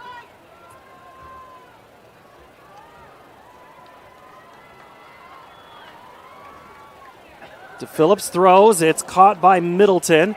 Middleton shakes and bakes and delivers a hit there. To Middleton. Probably more baking than shaking. He just tried to do a little shake, and then he said, I'm just going to put the head down. Number 9, Sam. And he's playing more like a fullback now. He's been throwing the blocks. Michael Johnson comes out here. Gain of 7, 2nd Michael and 3. just lowers his head, and as giving a little pressure there was Mars Clark coming from that edge. Well-designed play there. They're just going to let him go free, and that was just well designed to go to Middleton the whole time. Not much hurry right now from the Maroons as the clock approaches 10 seconds. 2nd and 3. Slowed the pace down since the beginning of the game, for sure. DePhillips, and before the play, timeout Maroons. Didn't look like they were going to take it the whole time. We'll step away. Maroons lead 13-7 here on CISN. Western lets your UTV power through the storm. The Impact V Plow and Impact Straight Blade. With the features the pros demand. Custom tailored for your UTV. And to keep your work top notch, rely on the Tornado UTV Hopper Spreader. Now that's a job well done. Western, more jobs done faster. Visit Truck Equipment Inc. today at truckequipmentinc.com. In both weeks, I think Valley. Did they? Valley has. Back here at Ankeny Stadium at Northview Middle School. There's a look at your Dowling cheerleaders on the far sideline. I see the senior pants for... You've had to deal with those senior pants, right? Or Well, you're coming up? my daughter's a junior, so That's it. next year got to get the senior pants, and then boys get to wear a certain color, girls have to wear a certain color. But tonight it's USA night, it looks like, in the crowd in the student section. Red, white, and blue. Red, white, and blue. US of A. And here in Ankeny, Iowa, USA. And a nice crowd here on the Yankee side for sure. And the Dowling folks have started to fill in a little bit more. Rashad Davis takes the handoff, and he's tripped up. Looks like Andrew Haase. Now, one thing, Haase keeps Davis him on the short. carry. It'll be 3rd and 1. I haven't said Andrew Haase's name a lot this year. Had a chance to have a follow-up Andrew conversation Haase. with Coach Bauer this morning, and I 3rd just and said, 1. where's Andrew been? He says he's doing what he's supposed to do. We need those D linemen to neutralize. What does that say if the D linemen are making more tackles? Well, if the D linemen are holding up their blocks, then allows their linebackers and the second-level guys to make the plays. If you got a guy that's not named Aaron Donald making a lot of plays at D lineman, it's probably not great overall for your rushing statistics. Well, in there, they stop. The Hawks stop. They bring in Karsten Bernholtz. I think, and that's a good point. I think Haase has had a little free reign in the past where he's kind of running wild upfield and doing things at the end. They've been playing a little bit more inside over the guard sometimes and right straight over the tackle. Maroons get on the ball, 4th and 1. They need to get to the 40. Hawks jump, but they didn't cross the line. 3-yard line. I think the Maroons are going to go for it, or they might. He's going for it. They go Middleton. That's got Davis, and he is short. Very, very close. He's going to be short of the first down. Taylor was there also. Andrew Haase, Whittinger, all there for the Hawks to make the stop. Here's the replay from Metro Heating and Cooling. Right there, Haase at the point of attack. And then he gets back in the play and chases it down. Okay, so here's a question for you, Adam. If you know it's a short yardage to gain, can you defensively – they're cheating. Ankeny's cheating right here by slamming the ends, right? You can do that. It's not cheating. I know it's not cheating. Not cheating by the rules, but yes, you can do that. Now, that's why you see that play where they do the fake inside and flip it to the outside. You see offensive coordinators do that. So, they're going to – it was a great defensive call. They're going to try to run the ball inside with Davis and – pinch him in there. Laramie for Ankeny. Laramie makes the tackle. Dylan Manning there again, the senior for the Maroons. Gain of 3. Yeah, I know. I'm not meaning at cheating. It's against the rules, but you just feel like cheating. That you could get burned on that. Yep, you can. Absolutely. So, like you said, you mentioned the cat and mouse game. So next time they in that short yardage situation, Dowling might try to do the old pitch play. It's like one of the most famous plays in Hawkeye history is the Chuck Long bootleg. Yep. Where you think of Ronnie Harmon, and they instead go right off the end. Right off the end. I'm always calling that on Sundays or Saturdays watching football. Nobody's done it yet. I don't get it. The busted play, Laramie toss sweep. He gets to the 45. He's going to get the first. He might on that second effort. He took Jackson Miller for a ride and a first down. That's a huge play for the Hawks here at 6:27 to keep their offense on the field. And that defensive stand might have been the spark they needed just to get the offense going, get everybody pumped up. You saw the sidelines, the crowd, everybody was getting into it. When you make a big stop like that, does that make you forget how tired you are? Oh, absolutely. The adrenaline kicks in. They're not worried about being tired right now, I guarantee it. Hankus in motion, the turnaround throw to Brandhorst incomplete, the junior there. I think Brandhorst was a little late out of his break. It was a good ball by Luke Anderson. It just looked like he was a little bit late. I mean, Luke put it right where he's supposed to be. I think he might have slipped a little bit coming out of his break because his legs were looking long there. Claps his hands and says, all right, next play. 2nd and 10, 6:09 to play, second quarter. Hankus goes right, cuts back towards the middle against the grain. Made 3 guys miss at the point of attack there. Shane Hankus carrying the ball for Ankeny. Leo Thornton comes up to make the tackle for Dowling Catholic. 3rd down again for the Hawks, 3rd and long behind the chains here, but they are in Dowling territory. And now you can maybe think about 4-down territory here, Paul. If you get a couple here, you get 4th and 3 or less, I think you got to think about going for it. You're also looking at the clock, 5:40 and moving right now, so you don't have to snap it, get it down to the 5:20 mark. Laramie next to Anderson. Anderson to throw. It's down and it's caught. Is he inbounds? It is that's Fisher at the 32-yard line. Coverage by Pearson. That's enough for another Hawk first down. Brandhorst on the catch, right? 13. That's another Hawk first down. It was Brandhorst. Great strong hands by Brandhorst on that because the defender was in there. Defender had his hands in there. There's your boot play. And there is Anderson. Penalty flag comes in way at the end. James Wolf Hawks. From the number 8, Luke Anderson, penalty on the referee. play. It's probably not a good sign. I don't think they're cheering on the near side. Middleton made the stop. Probably a on sign that of one. holding.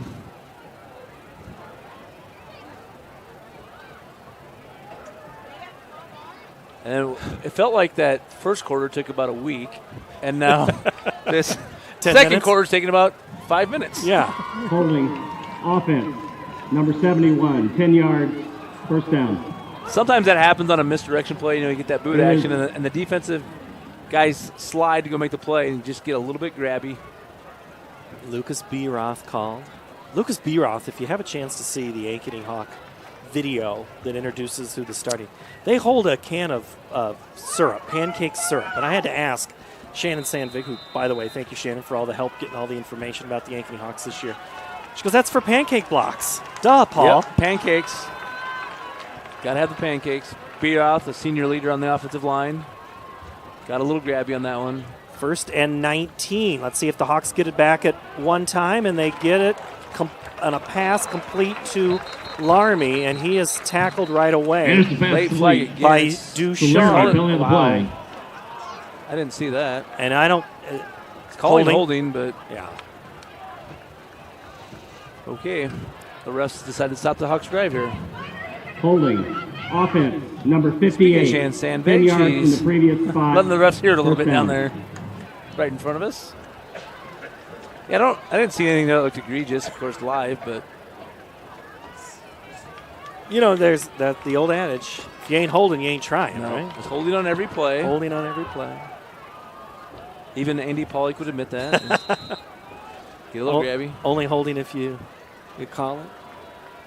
All right, so now it goes from 1st and 19 to 1st and 29. Ball all the way back into Hawk territory. So now if you're the Maroons, you can kind of pin your ears back and go after the Hawks. They go quick pass. Henkes caught at midfield. He makes a move, and a guy miss up to about the 44-yard line before he's pushed out of bounds. Jackson Miller, whose dad, Clint, played in the great Made the school play of for Dowling Starmont in the 33, Tri-Rivers Miller. Conference. Well, Got it in. Got, again. That's my old neck of the woods. I Old got to neck get of it the in. woods, old Adam. Starmont. You bet. Do you know what Starmont stands for? Well, no, I do not. Strawberry Point, Arlington, Lamont. Okay. I I'm knew here Strawberry all night. Point, but I did not know the middle. Larmy on 2nd down. Huge hole up the middle. Still on his feet. Inside the 30-yard line. Very close to the first down. And he picks it up. Down to the 29. Aiden Ducharme, the tackle. We had the penalty, remember? 20 yards of penalties. So oh, that's only the first 7. All right, still short. Still manageable, though. We had 1st and 30, and at least they're 3rd and manageable here. And the clock's moving. 4 minutes and before the snap. And I think we got a little movement, so it's going to be Penalty on- 3rd and about 3 now. Maybe 2. Long 2.5. 5 yards. Hawks getting a little momentum here. Remains 3rd down. All right, when you see this, and we talked about it in the open, is this the game you expected? Has anything jumped out at you yet? I think it is. I mean, I didn't expect the Hawks to lay over. People are like, oh, Dowling's going to smoke them and blow them out of the water, which that's what we thought. The playoff game last year after the first debacle. So exactly kind of what we thought. Now we think about Hawks didn't choose to kick that field goal before. It could be a possibility here to be tying the game if they kicked it earlier. They're down 6 here with 3:46 to play. Anderson on 3rd and short. Looks Henkes' way, throws it down to Erlmeyer. He's got turned around. He got turned around a little bit, but he had him. That's that play that Erlmeyer makes in center field. Yes, he does. That's that tough over-the-shoulder catch. So now 4th and 2. Okay, you talked about the field goal before. You go for it here now, right? I mean, it's almost one of those things when you go for it the first time, you almost have to go for it the second time. If they would have kicked it last time and made it, they're probably kicking it this time. That would have been an acrobatic play that you would have seen all over had that catch been made by Erlmeyer. 4th and 2 from the 24-yard line of Dowling Catholic. Hawks go with the big line formation, then break. This is the one where you got to make sure you get set. And before, they're going to have an illegal. That's a penalty on the Hawks. Or is it on? I'm trying to figure it out here. The far linesman. Dead ball encroachment. Number 5 on the offense. 5 yards. Remains 4th down. So what they're saying is Henkes stepped over the line just when he came out of that weird line formation. Hawks made it, got a little cute there. Now they're going to try the long field goal. It is at the field goal. 46-yard field goal. yards. Number 35, Carter It's Bailey, the makeable long for snapper, Ryan Lucas Harrington. B-Rock. And I think when you're 4th and 7, that's the right call to try to get the 3, especially when you have a weapon like Harrington. The kick is up, end over end. It is long enough, Got and it. it is good. Well, we're into second guessing probably all week after we saw what the Hawks, Iowa Hawkeyes did last week by going for 2 and not kicking the PAT. But so now do we wonder, what if the Hawks would have kicked a field goal here earlier and might have a tie ball game, Paul? Instead, it's 13-10. But guess what? That's why I'm up here now with you, and I'm not on the sidelines anymore. I can do the second guessing, right? Well, and that's the thing. I mean, there's lots of coaches out in the stands, and you just have to, clap your hands, be supportive, and some know more than others. But when you have a weapon like Harrington, you can get 3 So at the high school level. That's huge. Harrington is an advantage, but let's talk about another player that maybe the Hawks are just, they went to him on that open play, and it's Andrew Brandhorst. I mean, he's a guy that just big play receiver, and it didn't look like they're looking their way. Is Dowling guarding him, defending him well right now, or are they just maybe looking at other weapons? They have, and I think the play he made down here on the sidelines, he was well covered, and he just caught that because his hands are so strong. I think after that first play, giving up the touchdown, they've been really keen and focused on him. So we've seen the Hawks try to get the ball in other players' hands by putting Hinkes out wide and trying to get him some screens and get him the ball. And they've tried to go to Ermine a little bit, just missed a couple there by getting turned around. And similar to what the Hawks had last year with a guy like Devin Akers as an option. Yep, Harrington's kick, high end over end, is going to take all the way back into the end zone, and no return for Drexler. All right, we haven't heard from Austin Oliver in a while. He's down there with Emma, our shadow. You might hear Emma in a couple of weeks here on the broadcast. You never know what's going to happen. But, Austin, what's happening there? Well, is Dowling going to regret that 4th down call? Good question. I mean, we were down here talking amongst ourselves, and you're up by 7, 6 at that time. Do you not go for it? I think Ankeny has figured out a little bit of that interior line run that Dowling's been running for most of that first quarter. So I just wonder if they're going to regret that call. Is one of my big things coming out of that whole little change of possession.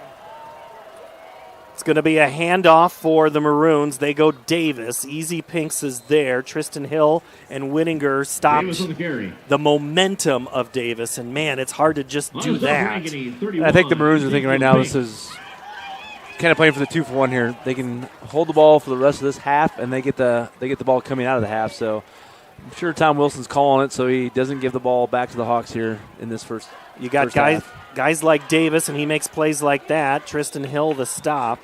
It's enough for a first down up to the 33-yard line. Man, Davis is good. Every single time he touches the ball, excitement can happen. 91 yards and 15 carries. Solid first half. Welcome back to Friday night. Welcome back. He's on pace for 30-plus carries. So that's one thing Coach Wilson said. He goes, man, I just ran him a little too much last year, but how can you not play that card? Well, and you got a guy like Middleton, too, has showed that he's a tough runner. So to Phillips' throw is intercepted by the Hawks. Mars Clark. And DePhillips has had an absolutely great game up to this point, Paul. Just a bad throw. We're going to see that replay, I hope, because I was watching something else. Clark makes a great break in the ball, but just a poor throw. Just kind of floated it. Yeah, he was intending it for Trey Wilson. And I think Trey, you talked about that Travis Kelce, Patrick Mahomes thing. I think he stopped knowing the defense was on that side. He was getting led into the defense, and just a little bit of mystery there by the quarterback and his receiver. But now can the Hawks cash in with this?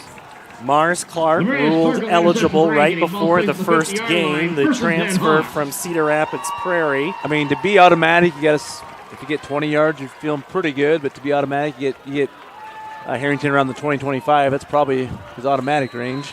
But if you're Ankeny, also you're trying for 6 first, right? Absolutely. 3, you just have to think, but you have to be smart. 237 ball at the midfield spot. Don't do something to turn back over to him. They go Larmy underneath. He churns his way forward, still on his feet. I like that call. Get positive yards. You got enough time with 2.5 minutes here. Now, the Hawks are thinking the same thing that Dowling is thinking. Don't give the ball back to Dowling. So that was a good, safe call, 5 yards. Made a stop for Dowling Catholic Ducharme. Owen Pins, the future Drake Bulldog, makes a stop, as does Aiden Ducharme. And that gives you confidence as an offense, just getting positive yards. Larmy again into the secondary, across the 40, and that's where he needed to get for a first down. And look at the line play back there. Landon Rudder, he had his defender all the way back at midfield. He did a good job. And I've been watching the fill in here. Armine Ramich, the right tackle, has been doing a fantastic job tonight. They go play action, quick pass, caught. Got Brandhorst involved. And they get it to Brandhorst. Andrew the junior, 6'1", 205, catches it. He's got 9 catches, 154 coming into the game. Now he has 2 touchdowns and over 200 yards receiving. Hawks are moving, 1:40.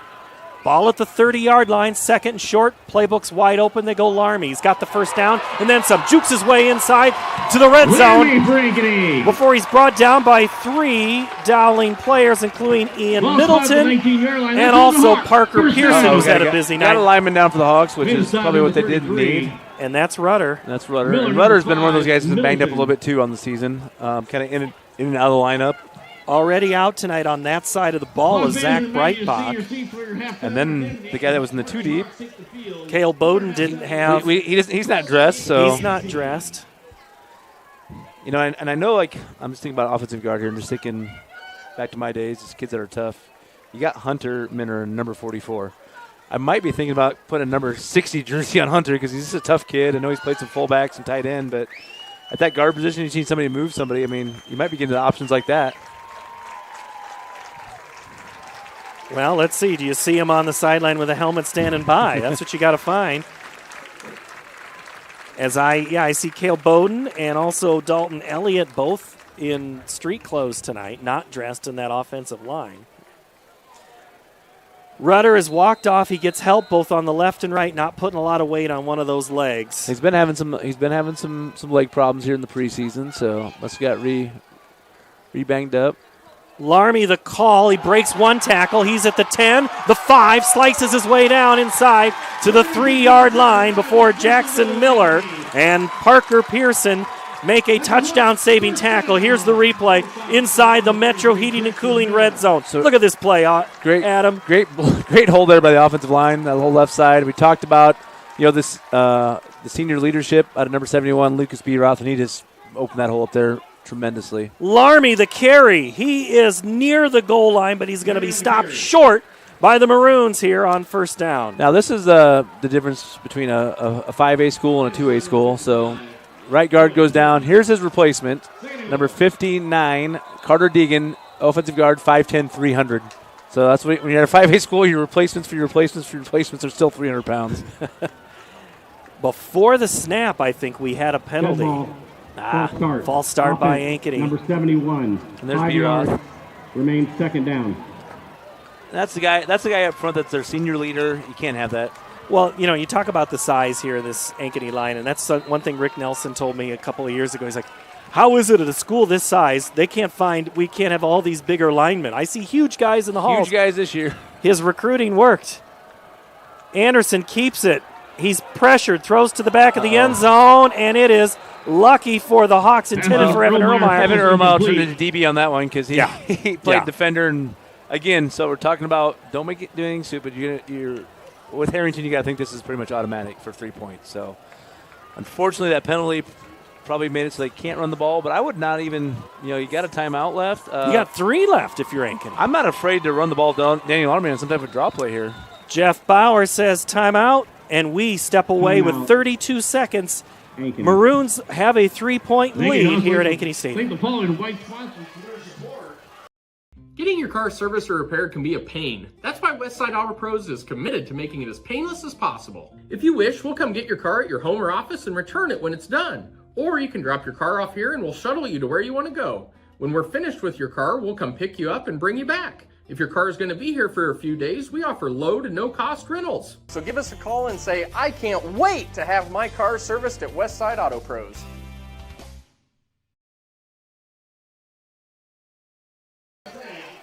Hey, coming up at halftime, we're going to talk with John Lindeman, head cross-country coach of the boys at Ankeny High School, and they were involved in a meet yesterday at Marshalltown, defending state champ the fastest high school race ever held yesterday in Marshalltown between Cedar Falls and Ankeny.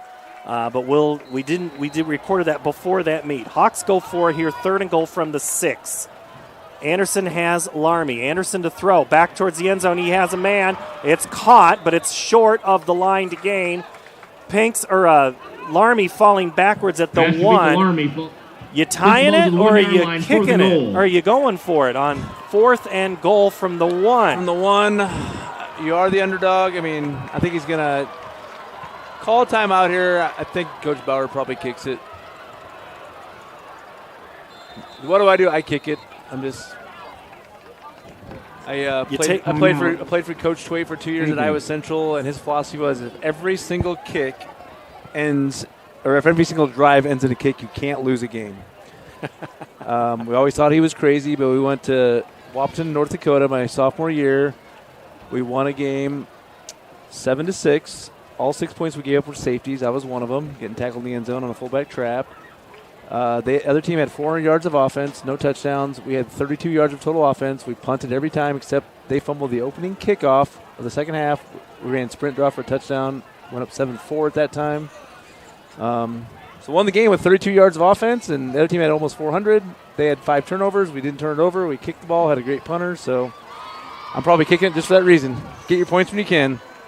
I'm stuck on 7-4. 7-4. That's like an Iowa score. We were down 4-0 at half. The Hawks are bringing out their field goal units. Ryan Harrington even closer than an extra point. But the problem is this for him is that it's at the near hash. This is a little different thing. A little different, but these kickers, these good kickers, they can kick it from all angles, Paul. Harrington's kick is up, and it is good. Now, we are tied at 5. Now, here's the difference. If I don't have Ryan Harrington, I'm probably going for it from the 1. If I just have your average high school kicker that's maybe 40 to 50% from making it from there, then I'm going for the touchdown. Pinniger, was he the one who kicked for Centennial a couple years ago, went to Penn State? A guy like him, they don't come around very often. No. So, I mean, that's the difference. Todd Sears, these guys. I mean, all these guys. Jamie Cole. Back. That's the difference. It's... if you would ask Coach Bauer at halftime, you're tied with Dowling going in at half, I think you're going to take that every game you play Dowling. So this would be where Austin, I think we're going to try to get Jeff Bauer. They are, in sports production, I pull the curtain back a little bit. You try to get the leading coach going into the locker room, the trailing coach coming out, or it's the team with the big run to tie it.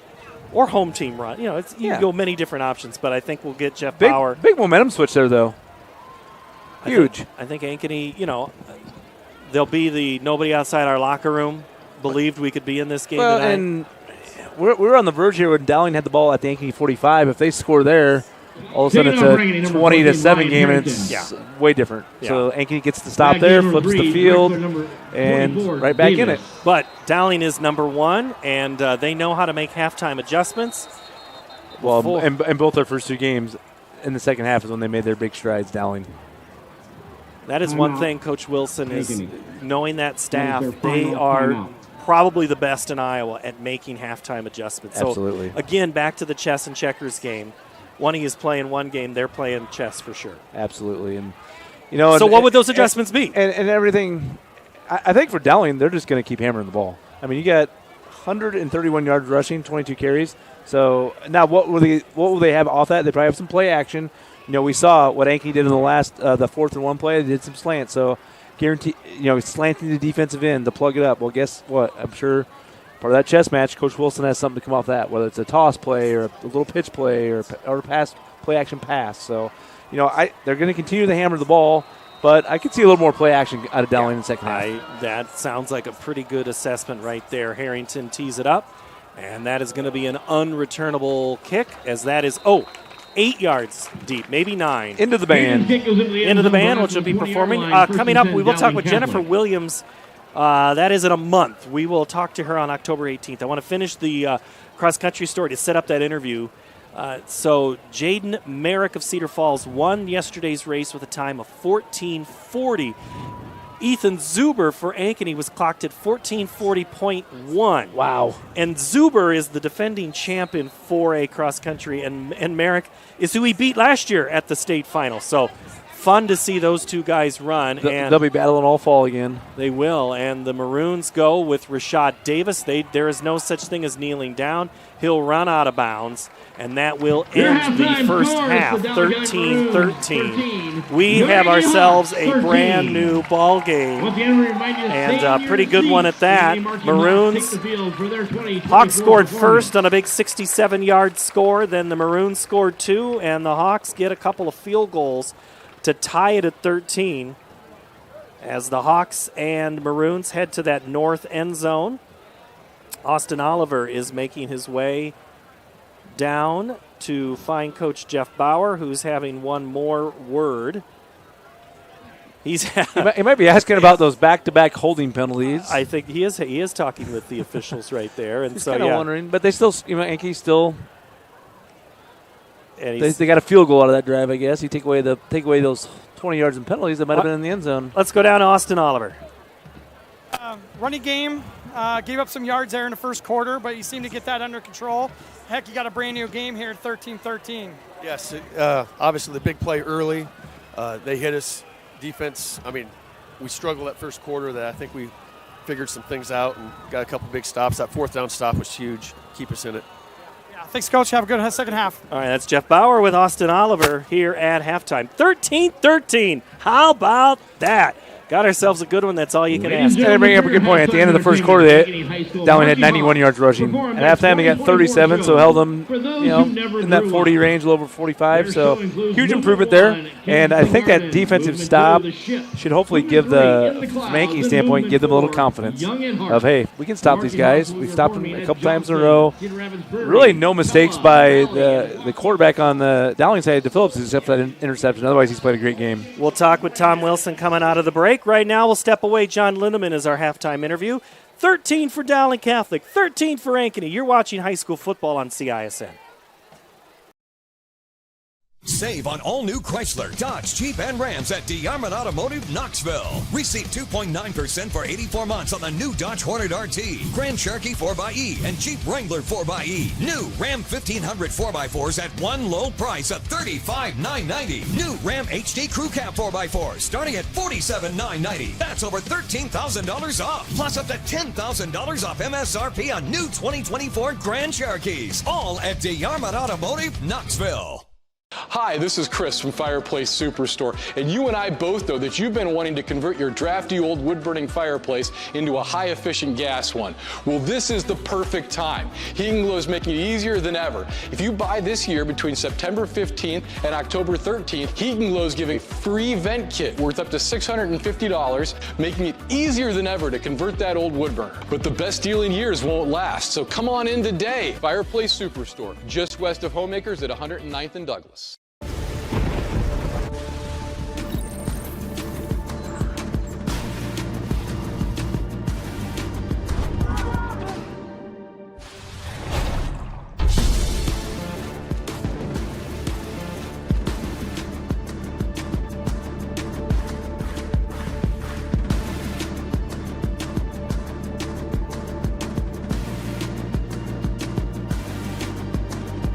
It's hard to stop a train. Getting your car serviced or repaired can be a pain. That's why Westside Auto Pros is committed to making it as painless as possible. If you wish, we'll come get your car at your home or office and return it when it's done. Or you can drop your car off here and we'll shuttle you to where you want to go.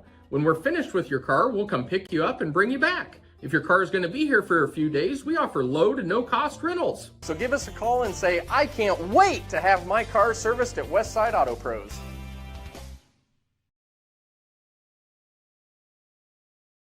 You want to get stronger, faster, healthier. You want more. You want to be part of something bigger than yourself. A place for people of all ages, all walks of life, that provides opportunities for all to succeed. We do that. We're the why. Build more than muscle. Build a stronger community.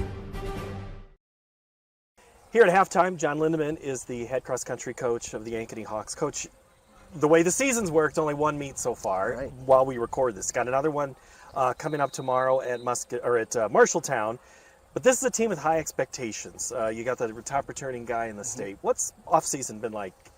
You know, I told this to the team, and I kind of say the same thing every year. It's like we've had a really good offseason, like better than I've ever seen as a coach in my 25 years. So we have, you know, a roster of 70 kids, and I'd say 50 of them showed up every day throughout the summer to show up and get better. So that's what it's all about. Zuber's workouts, Isaiah Smith, they're two of the top kids in the state, and they're far ahead of where they were a year ago. So I think probably one of the first years I interviewed you at halftime, I asked about mileage, and I'm like, well, what's the longest route? Now it's all about being smart with those miles, right? Exactly. Yeah. Sometimes less is more. Every athlete's kind of on their own plan. You know, some athletes need a little more.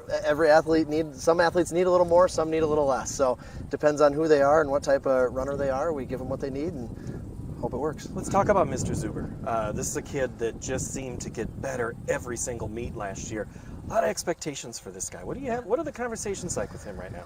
You know, for him, it's finding new ways to challenge him. You know, finding new buttons to push to get him fired up, and finding new ways to challenge him in workouts. And we've done a really good job with that. I think our coaching staff has found different ways to push him in workouts and find different things to motivate him on race day. So he's in a really good place. I'm really excited to see what he's going to be able to do on the cross-country course. He had a absolutely lights-out track season, and that's just rolled right over into cross. State champion there in track. What's that do for cross-country? I know they're not all the same guys, but what does that do? I think for Ethan, the biggest thing he has is, you know, there's guys that came at him in the 2 mile, there's guys that came at him at the mile, and guys that came at him in the 8, but he can do it all. I mean, that's the cool thing, you know, there's guys that kind of specialize in those longer races, guys that might specialize in the shorter races, and he does it all. He does everything from the 800 on up to the 5K, and does it really well. The thing about cross country is it's not just one. You got to have a team. You mentioned Ike Smith. Yep. You need Tate Brownsberger to perform well. You need to have those. Who are those next 3?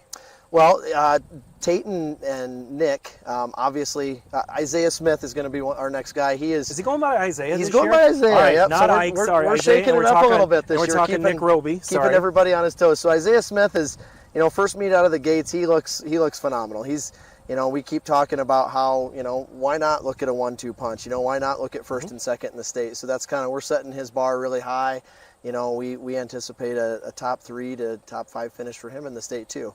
After him, we've got, you know, Nick Roby and Tate Brownsberger. Both have a lot of big time race experience. They've been part of our varsity for 2 years. They've run really big races at the state track meet. Both are Drake relays and state champions. So we look for those guys to be a big part of what we're going to do too. So then it's always fun if you've got that 5th open spot. That creates competition.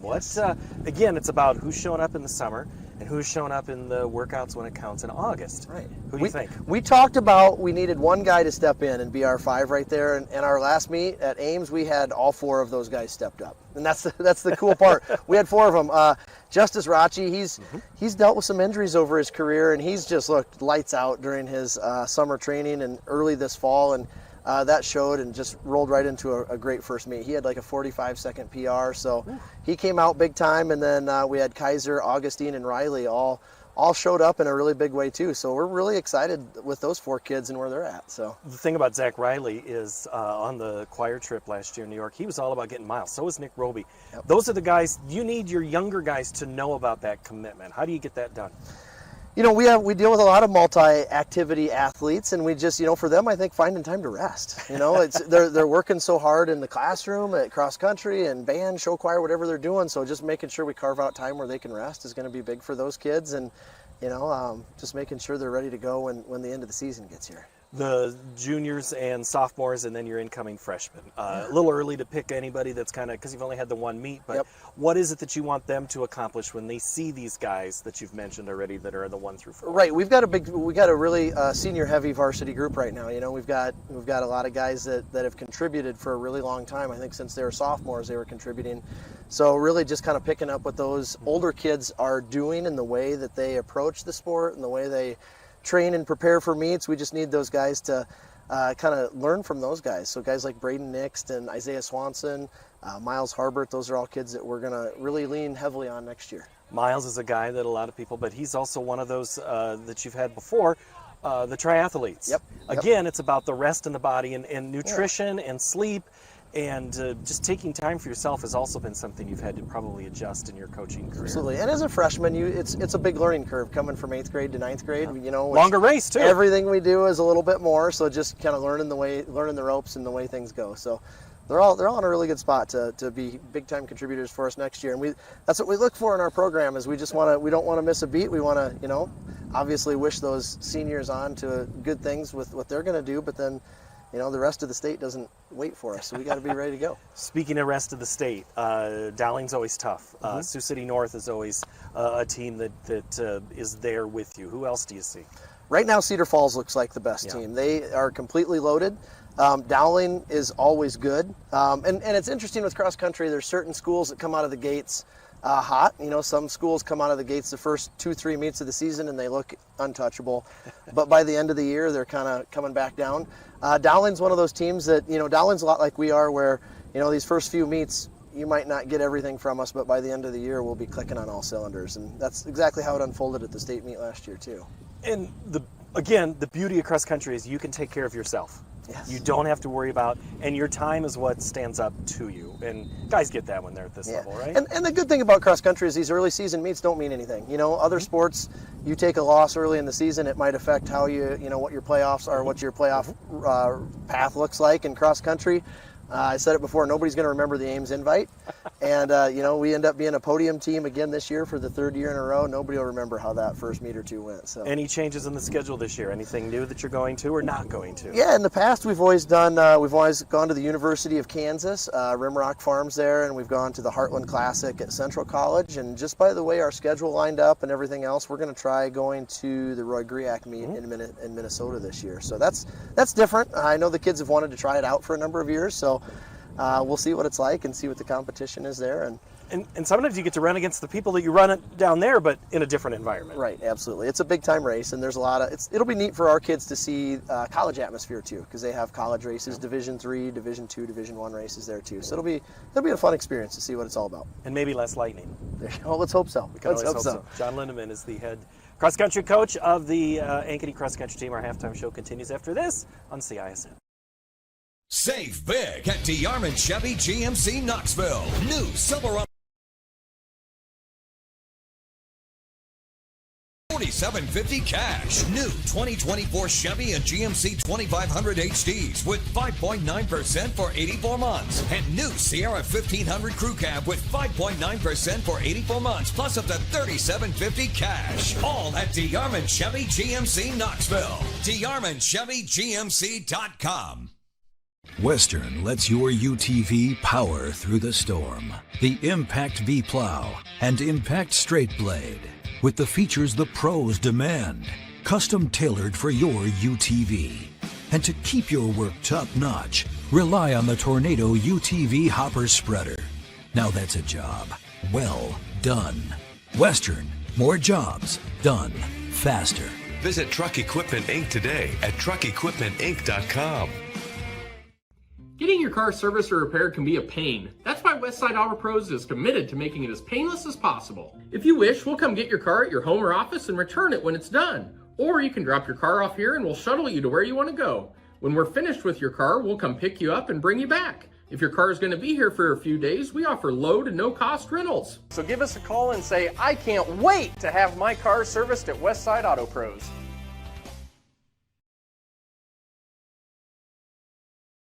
You want to get stronger, faster, healthier. You want more. You want to be part of something bigger than yourself. A place for people of all ages, all walks of life, that provides opportunities for all to succeed. We do that. We're the why. Build more than muscle. Build a stronger community.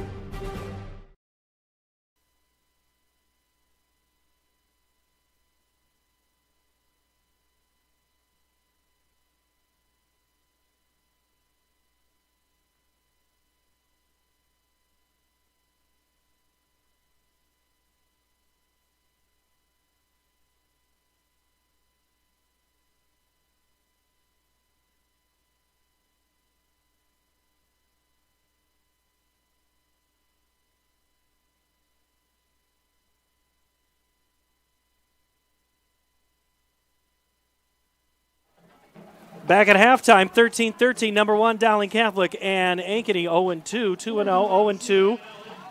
You knew that the stats and the records didn't matter in this one, right, Adam? And I think if you ask Coach Bauer, I've tied at halftime with Dowling, you take that every time, especially after that first quarter. And, we'll get to highlights in a moment. We'll talk to Coach Wilson in a moment. Here's the thing, though, Adam. Dowling's offense was on the field a lot in that first quarter. They ran a lot of plays. Rashad Davis, super impressive as always. They had over 91 yards rushing that first quarter, ran almost 20 plays. That's a lot. And credit Ankeny's defense for responding that second quarter. Very easy for them to roll over and say, hey, we're just going to get pounded tonight. And they made a huge fourth down stop there and turned this game around. All right, let's take a look at some of those first half stats. It has been even at the stats. We'll get into those in a moment. Basically even, but here's some of those highlights from the start of this game. It was early on, back when we had daylight, by the way. Luke Anderson went deep on this play, and he is going to find big play receiver. You knew Brandhorst. Boom. You have to find Brandhorst at any cost, and he just got behind the defense and ran that thing in. Great speed, and as you said, great hands there on that play. And great ball by Luke. Then Dowling Catholic just absolutely controlled things on a long drive, and it was Rashad Davis from 20 yards out on the cutback, spins, breaks, and then that was probably the most impressive part, the last 2 yards. And you talk about his game shape, and it seems like Tom Wilson had no problem testing him out and say, hey, go carry the ball 15, 20 times this first half, and we'll get you into game shape.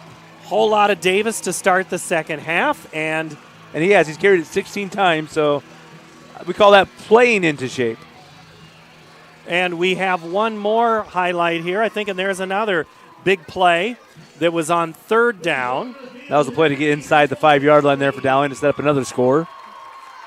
And there was a this is going to be Davis. Touchdown run. Yep. That pass play set up that touchdown run by Davis. And if you watch Davis compared to Daniel Larmy, they're two different styles. Larmy's just straight downhill, going to use his powerful legs, and Davis sets up his blocks and picks his way through the defense. And then there was this defensive play coming up for the Ankeny Hawks, and they would later make a stop on fourth down, but that was the INT by Mars Clark. Well, the fourth down play was right before that. Oh, that was right before? Yep. Okay. So 2 huge plays by the defense there, back-to-back. Ankeny tonight is 10-19 passing for 125 yards, 17 carries, 98 yards. Still looking for that elusive first touchdown on the ground. Dowling, 9-12 passing, 23 for 137 rushing, total 237 for Ankeny, total 223. Those stats are pretty well locked in. Well, that's a big one there for Ankeny. 17 rushes for 98 yards. That's not huge, but they're controlling the ball. They're getting nearly 5 yards a carry running the ball for Ankeny. That's huge to help open up their passing game. And it's really, with these two running backs that they have, Hankis and Larmy, it's almost unbelievable they don't have a rushing touchdown yet this year. It is, and that is something that I don't mean to belabor a point. It's just pointing out what's been going on. Dowling Catholic starting to emerge from the locker room right now. Tom Wilson is going to join, hopefully, Austin Oliver here in just a moment. This game tied at 13. We can ask him what you talked about at half. They're not going to tell us, but Adam, what do you think he's talking about at half? I think just do what you've been doing the last 2 games in the second half, okay? Is Tom Wilson happy to be tied with Ankeny? I don't think Tom really cares because he knows they're going to make their second half adjustments. They've been down both their games in the second half, Dowling has. So I think he's probably right where he wants to be. He's just going to tell those guys, continue hammering the ball. Let's have no mistakes at the quarterback position.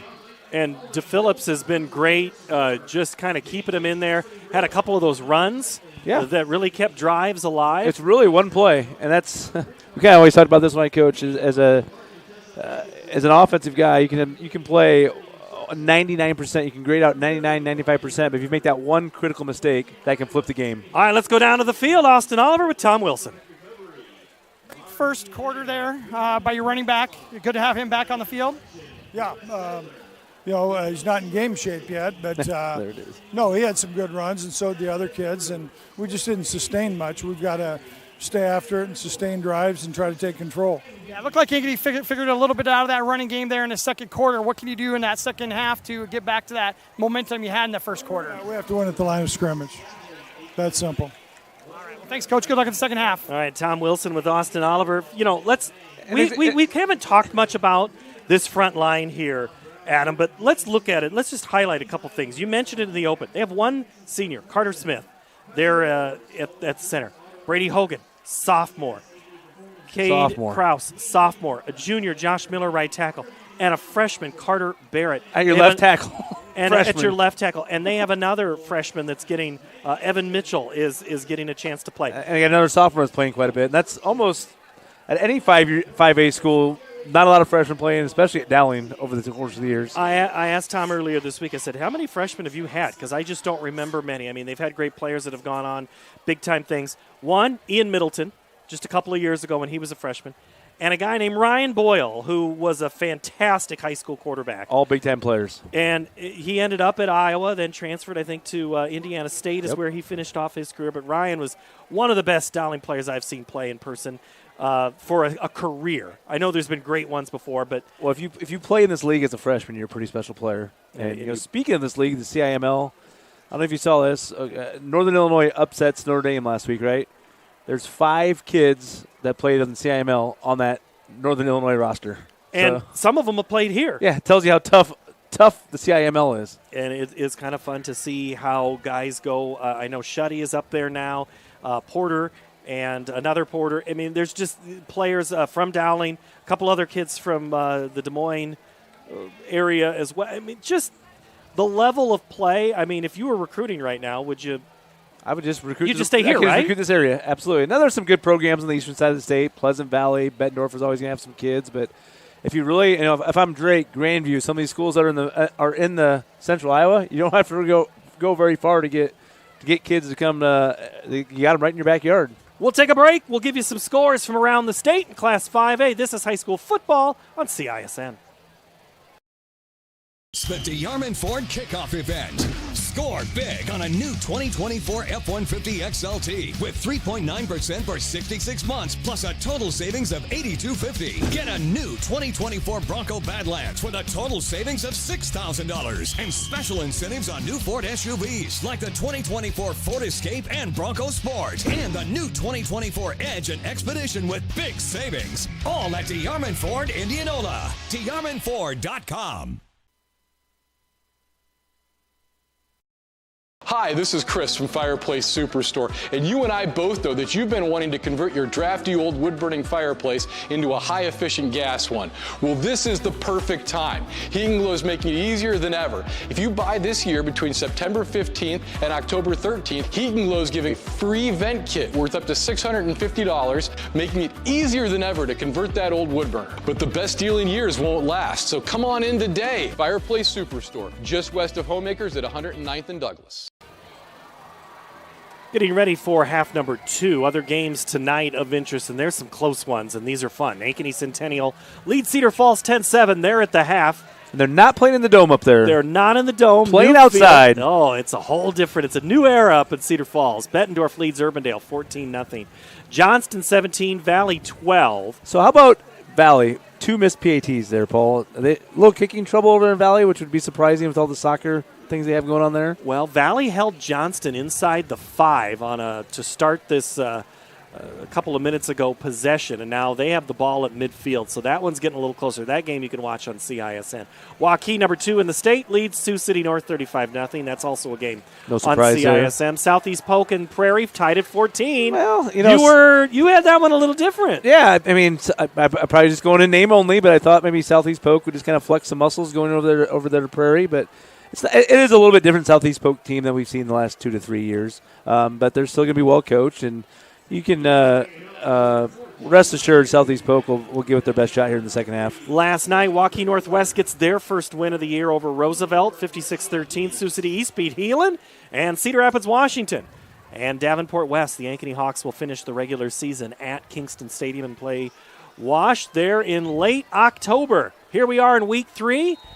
Got number 1, Dowling Catholic, tied with Ankeny, 13-all. Half number 2, about ready to go. The Maroons will get the football. Ryan Harrington to tee it up, and he kicks it off as we're underway, and it'll Another be just touchback. like the other ones. Touchback. Well, you talk about that end of the year, going over to Kingston Stadium. Has a little bit like a stadium like Drake to it. Old school feel, city stadium. on paper you think, oh, no problem for Ankeny, but that's a tough place to play over there. Certainly not a gimme. Do you get the sense?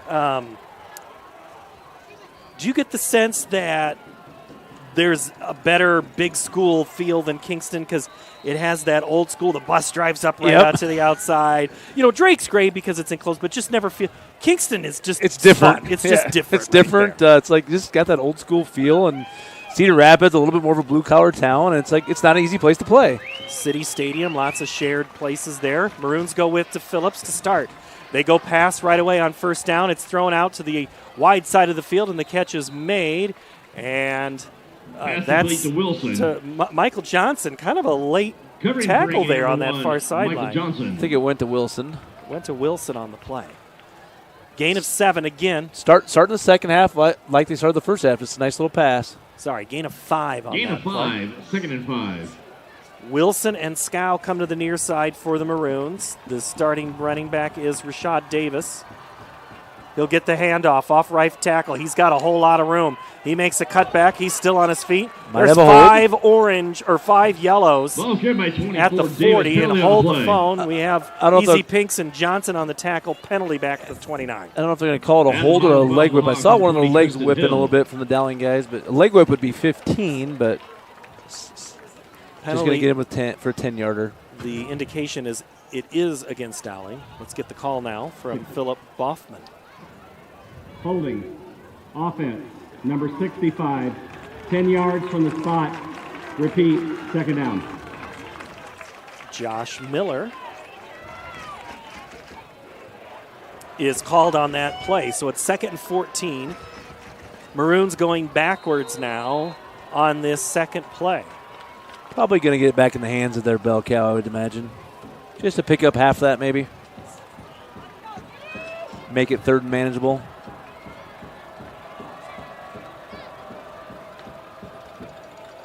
Pass instead across the middle, caught by Wilson at the 26. He stood up right away. Well, right on cue. You talk about the chess match, and we thought they'd go run, and what they do? Play action. Ben Taylor, Kinnick Voss in there as well. And we talked about that going into halftime, though. Play action is probably what we'd see at Dowling in the second half a little bit after running it for so well. And if you're Ankeny, of course you got to bite. You have to respect Davis. When he goes for almost 100 in the first half. We talk about special players. I mentioned Ryan Boyle. Davis is just flat out. He's different. He is different than other kids. 3rd down and 2.5 to go for the Maroons. Hawks hold their water. They go Davis. He's got nowhere to go, and That's then he all finds Davis. something. Davis makes a move. Penalty flag. On the He's play. into Ankeny territory at the 38-yard line. Flag back at the 38-yard line. Now, the question is it downfield? Is it probably going to be 3rd and the same distance? I can hear Coach McGackey holding against Dowling. Coach McGackey, regardless of the penalty, the defensive coordinator is barking at his guys right now. Yeah, they had him. That was all Davis at the point of attack. The Hawks had it at the point of attack. Made that little stutter step move. It's a little Barry Sanders-esque there with that move. Number 8. So it's a receiver holding. Coach is not going to like that. Let's see what he does. He does right there. Gives a handful of jersey on Kinnick Voss. Jacob Peterson whistled for And he that. probably didn't need to do it. No. The first down, he already had the first down. Yeah. And I'm sure the Dowling faithful are upset about that, but he just got a handful of jersey and he didn't need to. 3rd down again and 3.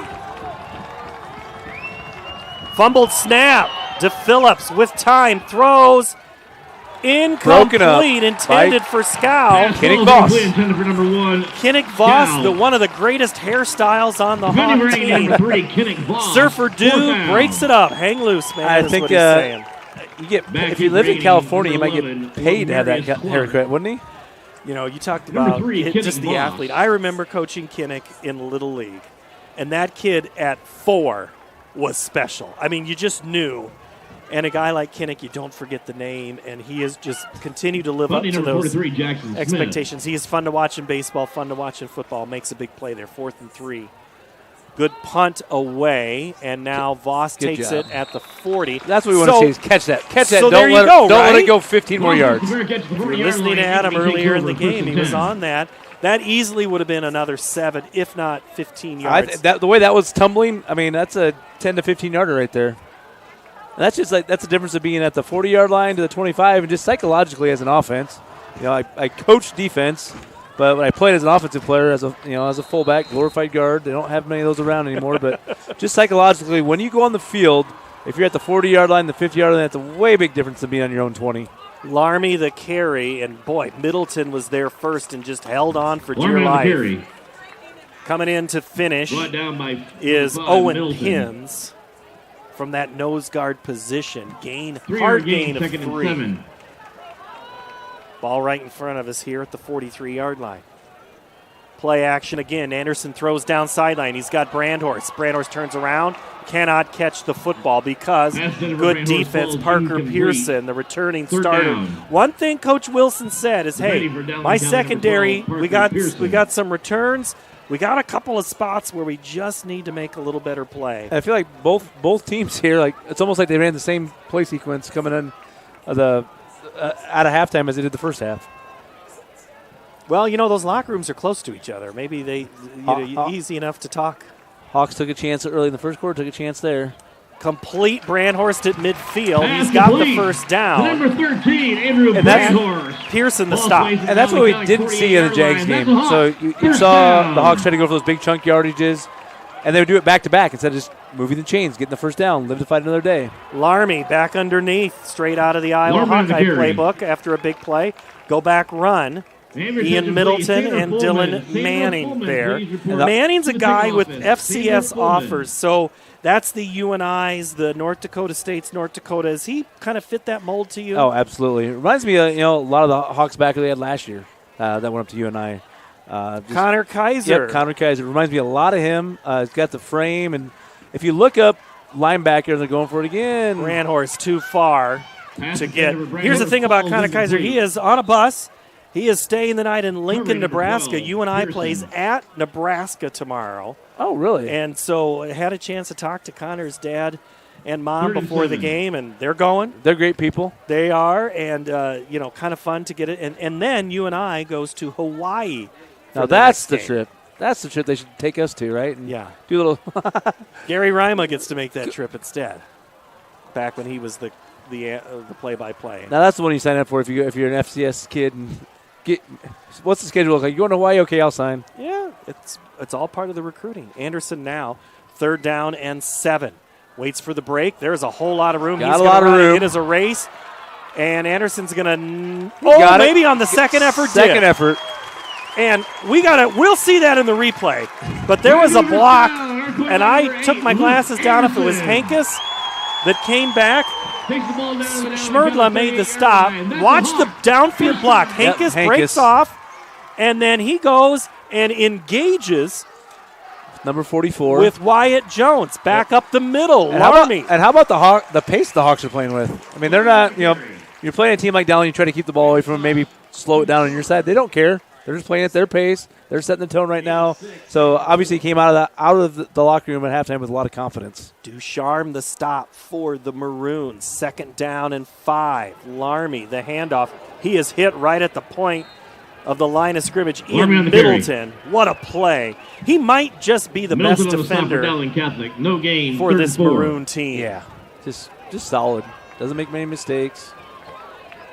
And just thinking how tired he was in those first 2 games, playing both sides of the ball. Big play for both teams here. 3rd and 4, 8:05. You hate to say the game hinges. Not quite ready to say that yet, but this is a big play for the Hawks and the Maroon defense. Well, it's been a good drive for the Hawks, too. Just grinding out a couple first downs. They didn't turn it over to 3 and out.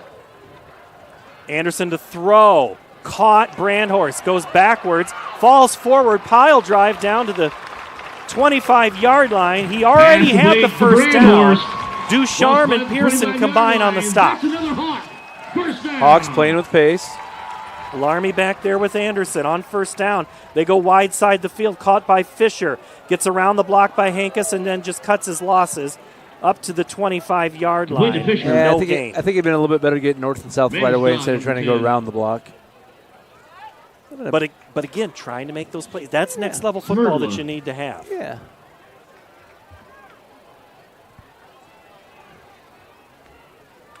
That's how you turn a catch of 0 for 8. Anderson gives it to Larmy, who falls forward, but he's hit again. Ian Middleton. Middleton just no, not me. Middleton's just an all-around football player. I think he's one of those kids that you could probably put him on any position in the field, whether it's fullback, running back, flanker on offense. Defense, he can play linebacker, D-line, strong safety you ask him to. He's just an all-around football player.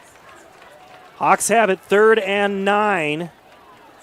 They go pass. Anderson throws for the end zone. He's got his man, and it's off the fingertips really good of Cody Hankus. Great defensive coverage by the Maroons. Joe Schmerdla. Really good throw by Anderson, though. Put the only place that his guy could catch it, and you're in Harrington field goal position, so chance for the Hawks to take the lead here. Smerdla.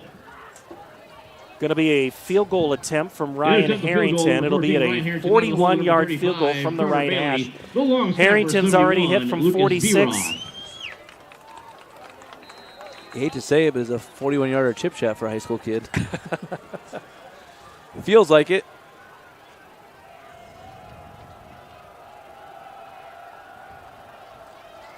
Good snap. That kick is up. And it is good out of the hole of Carter Bailey. Ryan Harrington, a good 46-yard field goal. Hawks take the lead back 16-13 here on CISM. You want to get stronger, faster, healthier. You want more. You want to be part of something bigger than yourself. A place for people of all ages, all walks of life, that provides opportunities for all to succeed. We do that. We're the why. Build more than muscle. Build a stronger community. Iowans are working hard, but high prices make it even harder to keep food on the table. Record numbers need help. Your neighbors, your friends, your community. Stopping hunger starts here. Over 1,300 vehicles on WaukeeChevy.com. Schottenkirk Chevy Waukee. If we don't have it, you can build it. Newly expanded service department means we're hiring. See the openings on WaukeeChevy.com. Schottenkirk Chevy Waukee. WaukeeChevy.com. Into the end zone. Out to the 20-yard Another line. touchback for Harrington. Let's go down to Austin Oliver quick for this update on the game. Well, I tell you what, Coach Bauer, other than outside of a touchdown, that's about as good of a script he could have written coming out of halftime with, stopping Dowling as they did and then coming out and getting us some points on the board and actually taking the lead. I think Dowling's going to need to get some things going here. Got to cut down on those penalties. I think they had a good drive going, just those penalties killed them. So we'll see if they can go penalty-free and get something going for them as well.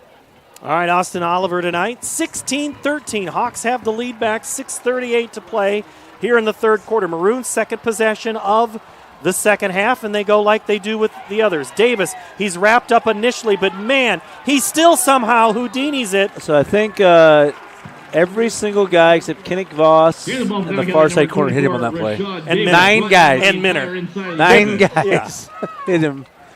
He's a tough kid. Talking about Ryan Harrington, great leg, but we got to give a little shout out to Lucas Beroth, long snapper. All those snaps have been absolutely perfect.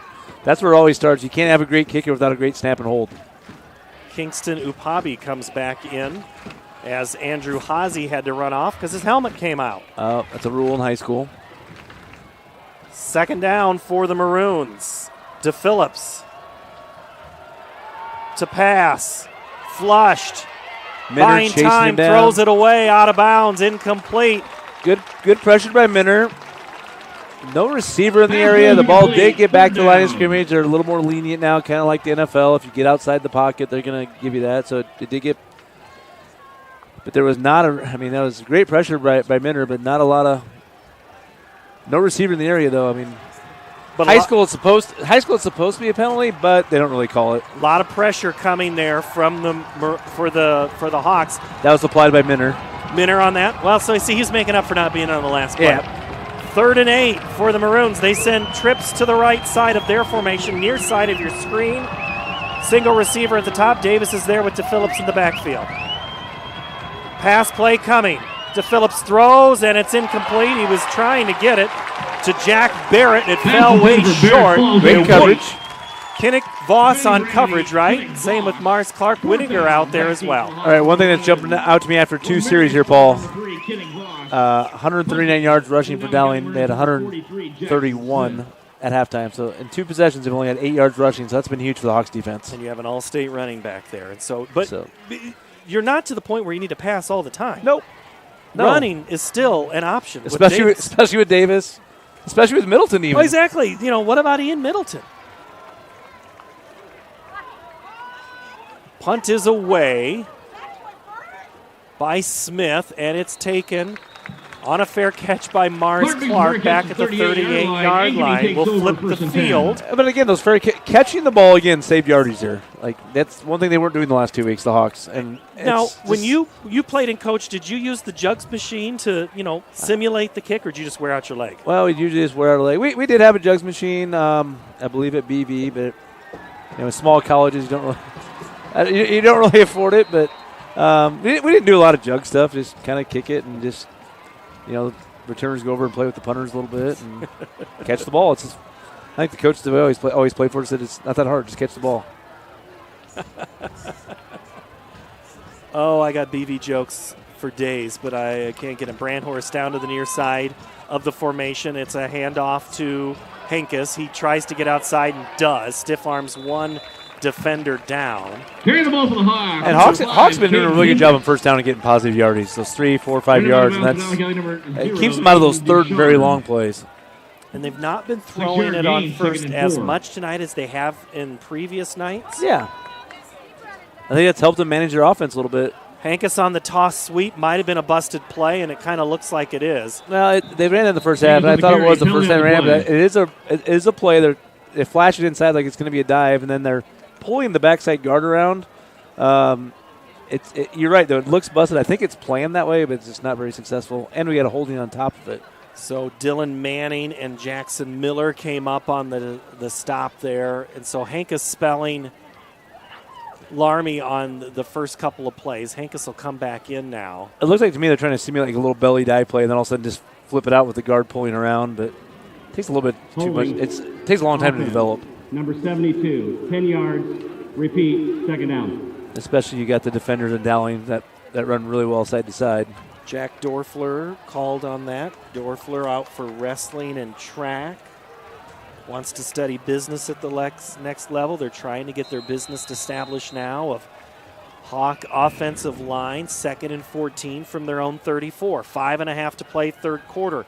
Anderson to pass. Has time, throws. It's just a little too far out. Wide. Would have been a gain of about 6 right there on the sideline, intended for his favorite target tonight, Andrew Brandhorst. Here's a guy that we haven't seen much, Nathan Richmond. Haven't seen Hayden Carlson, those big tight ends yet tonight. Yeah, maybe try to get them the ball. That's one thing Coach kind of said. He goes, yeah, we got to get our tight end. Every coach thinks that. It's just a matter of when you pull it out. Well, but then who you got right in the middle of the field? Dylan Manning's probably shutting a lot of that down. Larmy gets the call on 3rd and long on the draw, and he's tripped up there first for Ryan Bobo, and then also Dylan Manning. And I don't hate that call. You're trying to get your punter a little bit more room. You got a punter that can flip the field, and you also got a guy when you give the ball to Larmy, he can break that too. It's just you're trying to not make a huge mistake there. Put your offense in a big hole. Back deep, number 6. You get the ball Barrett, number 15, 5 Trey yards Wilson. there. That'll be huge. The returns are at the 25. Wilson is back there. And if he can get this, he has the ability to get this inside the 20. And Barrett. Harrington at his own 25 runs to the right, gets it away, gets his Wilson takes it. Fair catch called for and taken at the 27-yard line. A little bit of a rugby-style Australian rules type kick there. Well, and that's one of those, if you see a whole lot of opening, you run. Valley has now put 10 more points on the board. They lead Johnston 27-17. The Hawks play Johnston next week at Johnston. Waukee still leads. It doesn't get any easier. Doesn't get any easier. Bettendorf, let's see. We still no update there on Centennial and Cedar Falls. 10-7 at the half was the last check of that. Here it is 16-13. Ankeny with the lead. Third quarter, 4:40. They go Rashad Davis. He's spun around.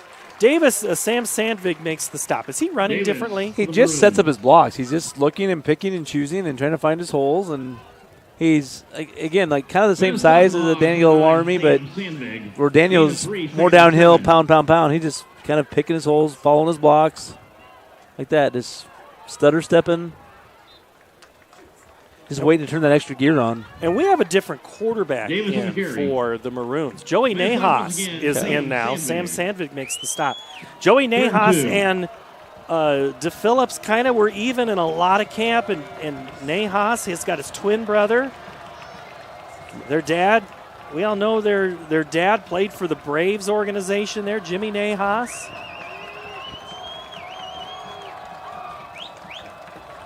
Nahas throws. It is caught. Wilson has it, and the first down and a whole lot more up to the 44-yard line, or the 46-yard line on that play. Wilson. So probably thinking maybe a performance thing, not an injury. I don't know. Johnson makes the tackle here. Never seen anything that would indicate that the quarterback was injured to Phillips. So, like you said, the quarterback battle is pretty even, so this little change of pace. They go Davis around left side, and he gets 9, almost 10 yards on first down. Kinnick Voss there. And he's now over 100 yards. Man of stuff, Ankeny, Tristan Hill, Ben Taylor, 2nd and 1. Hill and Taylor also getting credit.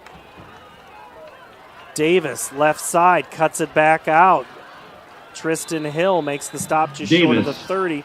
Second and short, goes for almost 7 yards. Davis now has 21 carries for 124 yards. Again, so Hill the bell cow that we thought he would first be. Down, Dowling Catholic.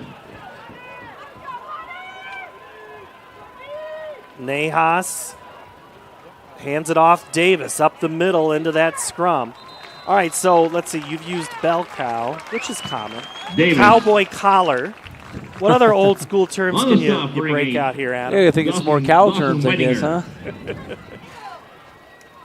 Wrestled him down. Well, I do like the cowboy collar that Manning wears, and that's, I think if you looked up linebacker in the dictionary, Dylan Manning's picture is going to be all over that. Just a kid that's all over the field, plays it well, and probably just doesn't have the frame right now to play at a D1, but definitely FCS frame. And if you get to that FCS level with the way scouting is now, who knows?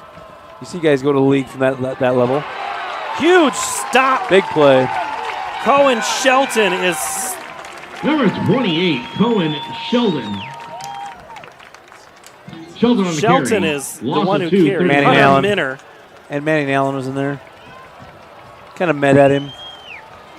Number 44, two good-looking D linemen, though, Manning Allen and Hunter Minner. That's two good athletes, two football players in their own right. And Manning Allen is the guy, I may have been telling the guy standing to my left about him. Watch him in his size and what he can do from that nose tackle position.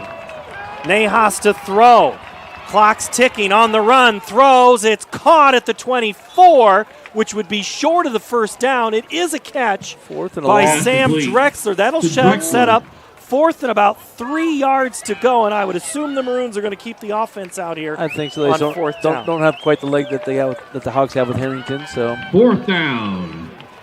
Short 4, long 3, whatever you want to call it. If anything, the Maroons are probably going to talk this over. No, they're running out. Tom Wilson likes to do this a lot, go on 2. So we'll see if they do that. 10 seconds on the clock. Oh, and the Hawks jumped almost. Didn't break the neutral zone, so. Timeout, Maroons. On 4th down. What happens on the other side of this? We'll find out in a moment on the Central Iowa Sports Network here tonight from Ankeny Stadium. The Ankeny Hawks laid the following goals.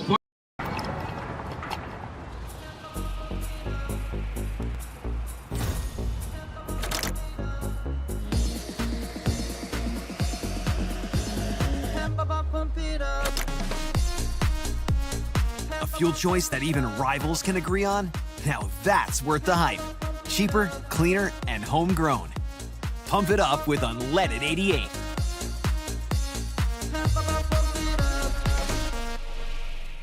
Sandine Photography, United Rentals Climate Solutions, and Weeze Tees. What are they talking about there in that huddle, Adam, for defensively, the late block D? Defensively, I think they're saying hold your water because Tom Wilson's really known for going on 2 or 3 in these situations, trying to get that freebie. And I think if you're on the Dowling side, same thing. If we're going to go on 2, maybe 3, but hold your water. And I don't see why you wouldn't give it to why would you give it to Davis on this play? Did you just Google more cow terms? Hold your water? I did not. Oh, that's a good one, too. I like that. Yeah. That's a Coach Blatt term. There you go. Oh, yeah. Well, of course. Better hold your water, boys. We're going on 2. All right, so Davis is not even lined up behind. Right now it's Shelton next to Nahas. Davis isn't even on the field. Bad snap. Nahas is going to be stopped short. Whittinger comes up, saves the day for the Hawks. Dawson Whittinger, the sophomore, makes the play of the game so far for the Ankeny. And that was a Hawks. great tackle because if he doesn't make that open field tackle, there's room to run for the quarterback. At the 26-yard line. It was a bad snap. It's like it hit the top of a leg. Yeah. I think number 50, he was just trying to worry about pulling. I think he hit his own leg. And Whittinger makes the stop. Andrew Haase cleans it up, and now the Hawks go to work here, 1st and 10 from their own 26. It's been a lot of Larmy. We've seen Henkus now. Let's see what the Hawks do. They send to the far sideline Owen Fisher. Well, if they could somehow pull it in the end zone here, that'd be huge for the Hawks. It looks like Dowling is trying to set up some type of wide receiver screen out there, but I would have a hard time not handing it off to Davis in that situation when you need 4 yards. And off to Larmy up the middle. He gets through to secondary, bursts way almost to midfield before he's stopped by Parker Pearson, who's having a game of the night, making all of his tackles. But Daniel Larmy finally getting his motion going that he hasn't established so much in those first couple of games. Quick replay here. Well, one thing about Larmy is a lot of people don't know, he's for his size, he's one of the strongest guys on the team. He has one of the highest squats. He's always huge line the Hawks have, but actually, the strongest kid for squats is Daniel Larmy. Larmy again tackled by Dylan Manning, and you know they keep stats, and there's competition of who can outlift absolutely. who. Larmy again, the back with Anderson. They go Daniel, puts his head down, falls forward, backward. And he's always just falling forward, always going forward. Larmy on the carry. Whereas Davis is kind of likes to try to pick his hole, follow his blocks. There's no question where Daniel's going. He's just going straight downhill. And that's maybe a little different than last year. He was a little more of a scat or not quite straight ahead. And we got number 71. We got B-Roth lined up as the wing back here. This is some of that big Haas formation they run. Larmy chars his way through. He is close. I think initially they're going to say he's short. I hate to call it officials, but the official on the far side looked at where the marker was. Then he put his foot down. I would imagine the Hawks will go for it on the other side of this. We're going to quarter number 4. Ankeny leads number 1 Dowling, 16-13 as we go to the 4th from Ankeny Stadium. This is the Central Iowa Sports Network Friday Night Football. Ever have one of those awkward moments when a business disappointed you? You got ripped off? Didn't get what you expected? The Better Business Bureau can help you avoid these uncomfortable situations. BBB accredited businesses are honest, ethical, and reviewed annually by the BBB. Don't experience another awkward moment with a bad business. Trust the ones that operate with integrity. Look for the BBB seal. It's the sign of a better business. And find a better business anytime at bbb.org. Western lets your UTV power through the storm. The Impact V Plow and Impact Straight Blade, with the features the pros demand, custom tailored for your UTV. And to keep your work top-notch, rely on the Tornado UTV Hopper Spreader. Now that's a job well done. Western, more jobs done faster. Visit Truck Equipment Inc. today at truckequipmentinc.com.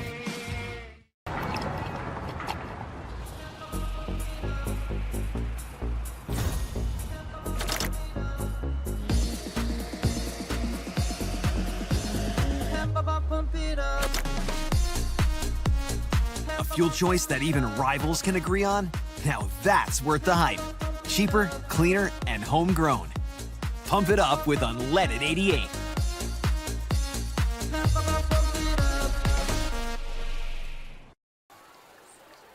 Final 12 minutes Ankeny leads Dowling 16-13. There's a look at the Hawk huddle. They have the ball. 4th down and 1 yard to go. The ball sits just across midfield. Let's get you caught up on some scores. Centennial now leads Cedar Falls 24-14 as they go to the 4th. Bettendorf leads Urbandale 14-love in the 4th quarter. Valley starting to pull away from Johnston 34-17 to grow 4 passing touchdowns tonight and a rushing score. North of Sioux City has scored to make it 45-8 against number 2 Waukee. Prairie pulling ahead of Southeast Polk 29-14. The Hawks will see Prairie later this season in a game you'll see here on CISN.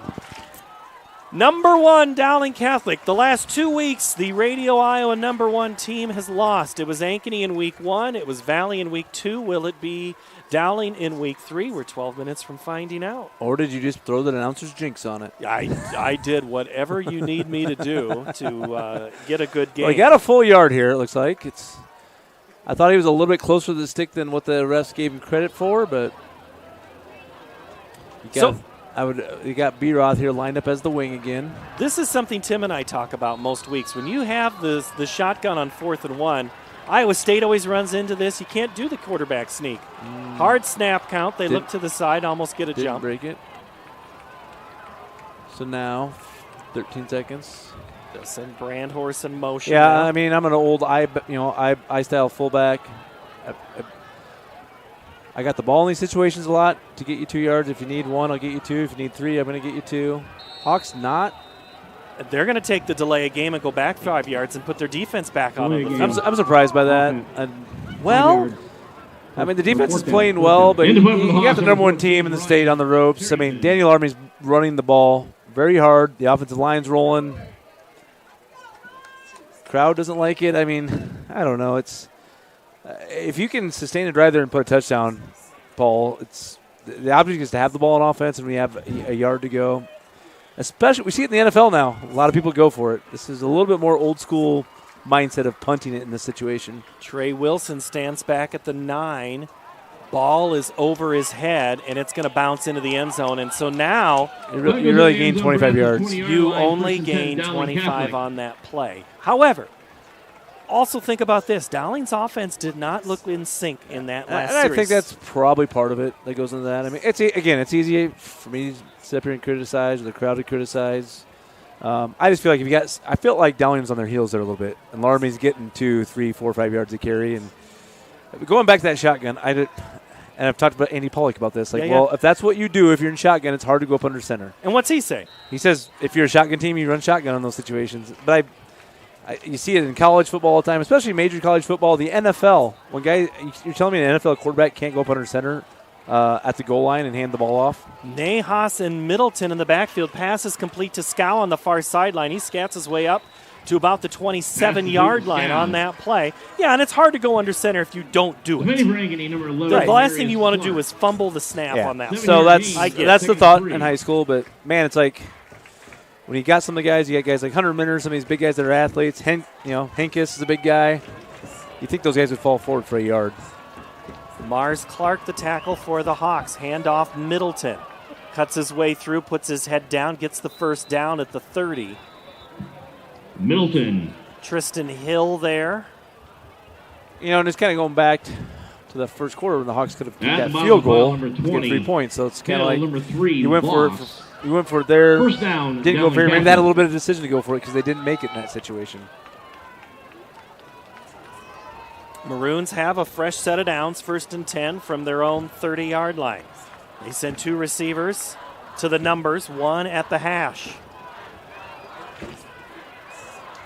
Nahas throws it. Quick pass caught by Drexler, and then he stood up, driven back. Sammy Sandvig was there first. Taylor there second. Easy Pink's third. Defending for Ankeny, Sam. I don't know if it has anything to do with it, but sometimes I think Dowling hasn't scored here in a couple, 3, 4 drives, or they do. Does that go in the little bit of decision, thinking we got to keep the ball to pound it in. We can second guess all night. All night. And next week and tomorrow morning.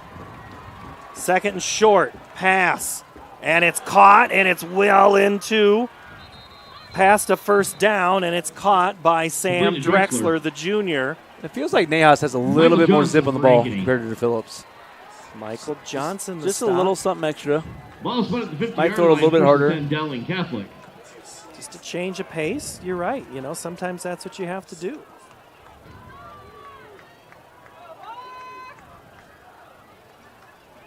Maroons send 2 to the wide side. They give it to Middleton. Cuts his way back through, and he's stopped after a couple of yard gain. Middleton. Andrew Haase there for the Hawks. Again, it's been Ian Middleton. No Rashad Davis. No Parker DePhillips. Joey Nahas 2-yard gain, he's 3 of 4 passing for 33 yards coming into this game. He looks pretty smooth out there. He's got good command of the offense. He's a good-looking athlete. And Middleton had 34 carries, 164, and 4 touchdowns entering tonight's action. Looks like they're giving Davis a little break here. They go Middleton again, and easy pinks. And I happen to have the glasses on Tom Wilson, and man, he was unhappy at the end of that play before it was even over. He was yelling back. Maybe not happy with some O-line play up front. 3rd and 8. Maybe it's not the play he wanted. New quarterback. Big play here in the game, though. 3rd and 8 for the Maroons.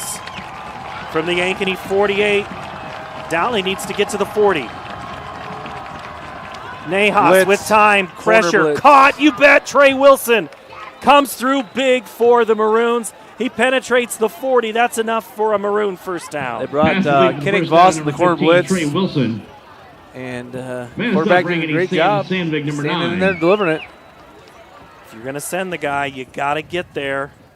He just kind of bought enough time, went where the blitz came from. And that, on that blitz, I put Ben Taylor in coverage and basically playing like a cornerback, and he's not used to that as a safety. In that open space. Now it's Rashad Davis, fresh set of legs, and he gets a whole lot of yards. Davis on the carry. Sandvig and Whittaker along with Tristan Hill. So now you start wondering, what did you give up on not going forward on 4th down, as the Maroons has seemed to have found a little bit of rhythm here in their offense.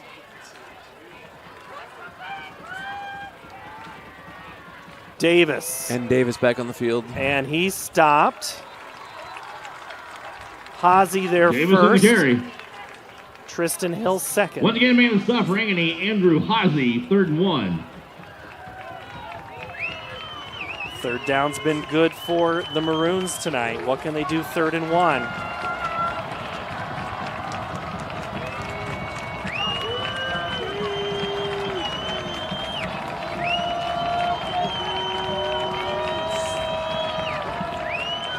Davis takes the snap.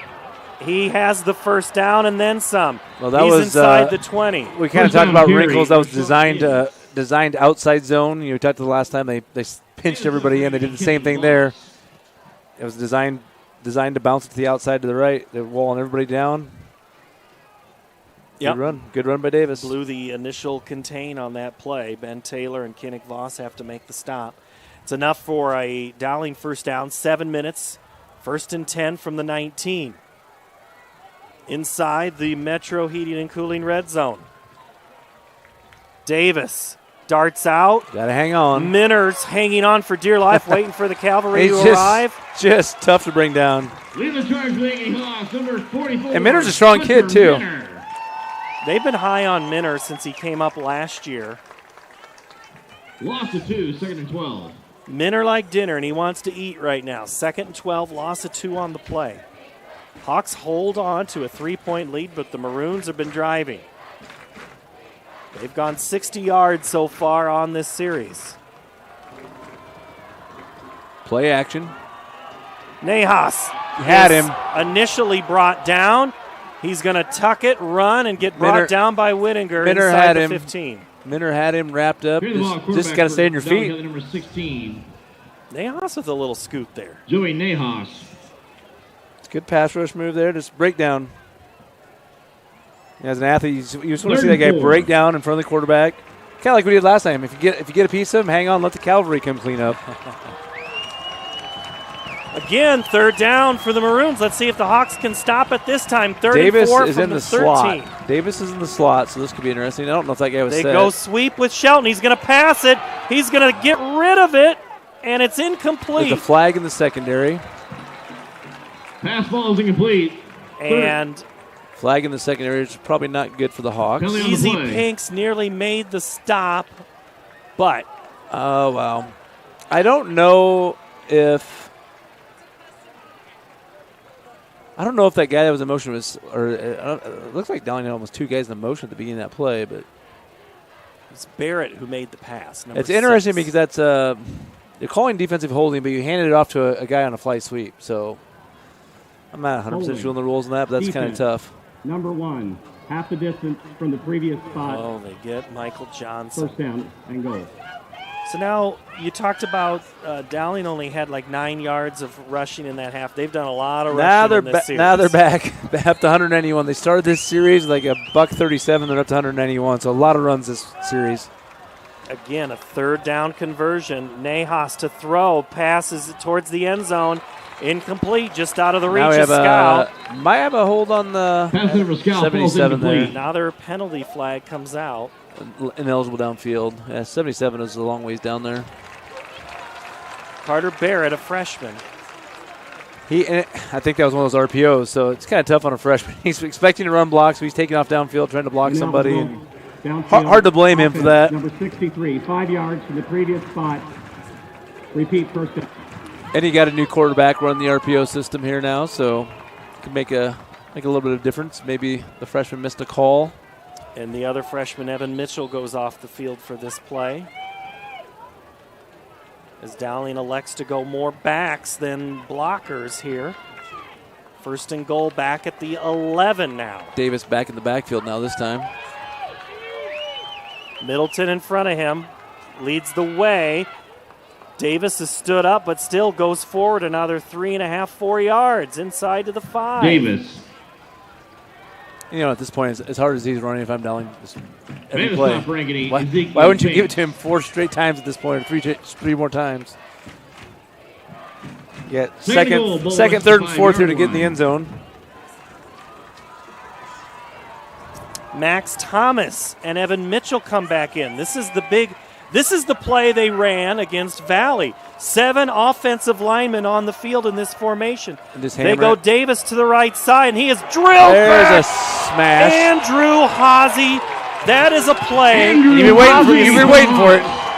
Clearly the Hawks knew what was coming and didn't fall victim. Here's the replay. Haase had been on the sideline getting a breather, and it paid off. Third and goal, ball rests on the 10-yard line. That's a great wrap-up right there. That's kind of what we're talking about, Hunter Minter missing the sack on that one play. That's how you wrap up. Third and goal from the 10. Loss on the play of 4. Empty backfield for Nahas. Hawks are a little discombobulated on defense. Ankeny timeout. Ankeny. All that excitement for a timeout for this break here on CISM. Thank you. Like to thank the following. Hi, this is Chris from Fireplace Superstore, and you and I both know that you've been wanting to convert your drafty old wood-burning fireplace into a high-efficient gas one. Well, this is the perfect time. Heating Glow is making it easier than ever. If you buy this year between September 15th and October 13th, Heating Glow is giving a free vent kit worth up to $650, making it easier than ever to convert that old wood burner. But the best deal in years won't last, so come on in today. Fireplace Superstore, just west of Homemakers at 109th and Douglas. All right, we're back here, fourth quarter. Let's go to Austin Oliver down there on that sideline, which I'm guessing, Austin, is a little more tense. I think so. The other quarterback is definitely more decisive. Throwing that ball around has led to a good drive for Dowling, but that hit by Haase, that was unbelievable. That was a big one. All right, Austin. Third and goal from the Ankeny 10-yard line. After the timeout, Dowling switched their formation up a little bit here. Stacked receivers to the right. Nahas with time throws it to the end zone. Out of bounds. Incomplete. Intended for Trey Wilson. Sandvig on the coverage, and the Maroons are going to have to settle for a field goal attempt here when they had the ball at the 6. No question here. There's Sending the field goal unit in right away. The kicker is Marty Blount. The holder is Parker DePhillips. If you're Ankeny, you don't want to do anything crazy like rough the kicker or anything like that. 28-yard field goal attempt on the way from Blount.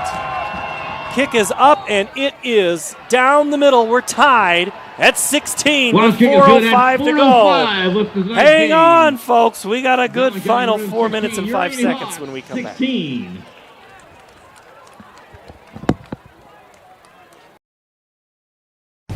want to get stronger, faster, healthier.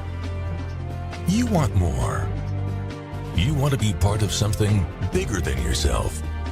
A place for people of all ages, all walks of life, that provides opportunities for all to succeed. We do that. We're the why. Build more than muscle. Build a stronger community. Iowans are working hard, but high prices make it even harder to keep food on the table. Record numbers need help. Your neighbors, your friends, your community.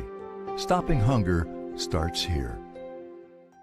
Over 1,300 vehicles on WaukeeChevy.com. Schottenkirk Chevy Waukee. If we don't have it, you can build it. Newly expanded service department means we're hiring. See the openings on WaukeeChevy.com. Schottenkirk Chevy Waukee. WaukeeChevy.com. Hankus and Erlmeyer have been bystanders in the backfield all night on these kick returns. Yeager's calling for an onside here. Calling for something strange. Well, it's pretty strange. High, short kick. Let's see. Nobody's caught it yet. There, he got it. It's taken by Erlmeyer at the 20 up to about the 30-yard line. There for a second, I didn't know if he was going to catch that ball. He was kind of hanging back, trying to catch it on the run. I was like, oh, my goodness. And that's a live football. Yes. All right, Austin Oliver, you got a field goal down there. Now what? I don't know what's going to happen here. I mean, both teams, it's just momentum's going back and forth and back and forth. Ankeny's just got to really bear down and get into that running game and just matriculate that ball down the field. Well, you need to get to about the 30-yard line to have a shot for a field goal, and realistically, you could probably get to the 40-yard line if it's the last second field goal. Both teams with a pair of timeouts. Both teams with 16 points. 4 minutes, 2 seconds to play. Empty backfield. Anderson in the throwback screen caught by Hankus at the 30 to the 35. He's off to the races and up near midfield at the 47-yard line.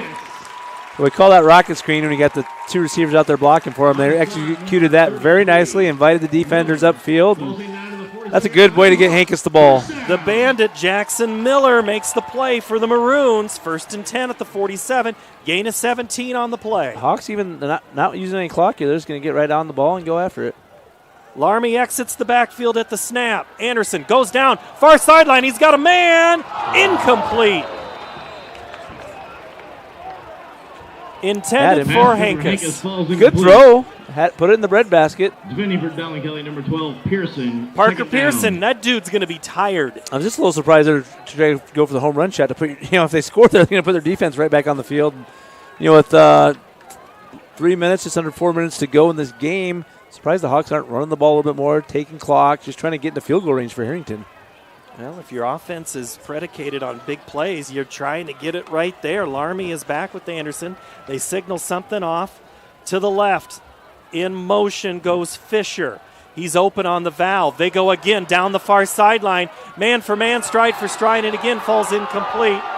And a whole lot of contact. There's been a lot of contact on those all game. A little bit what I talked about at the outset, Paul. I don't see the need to go for these big plays here.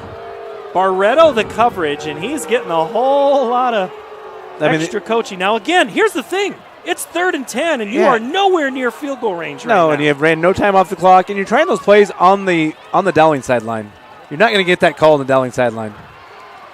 So if you want to try something like that, get a penalty. I don't really like the call there to go for 2 home run shots, especially the way Larmy's been running the ball. Larmy is the single setback now. If you're Dowling, you might be pinning your ears going, you got to go Larmy. But the Hawks are going to pass. Anderson throws. It's caught. Evan Erlmeyer at the 40 spins out of it.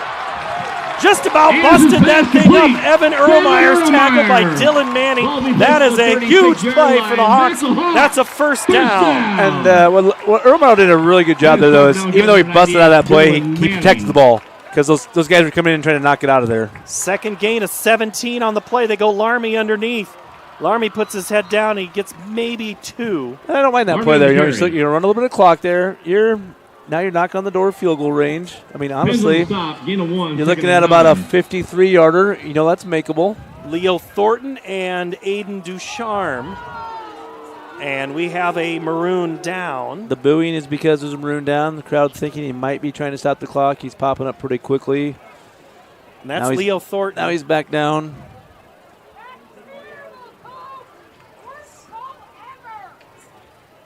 Second and 9 is where we'll be. Centennial has defeated Cedar Falls tonight, 31-14. That one has just gone final.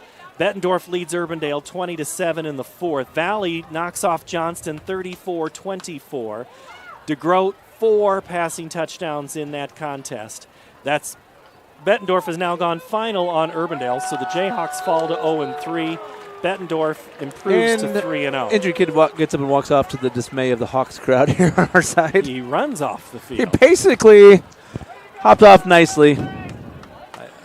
Austin does soccer. Austin, that looks like a soccer play right there or something.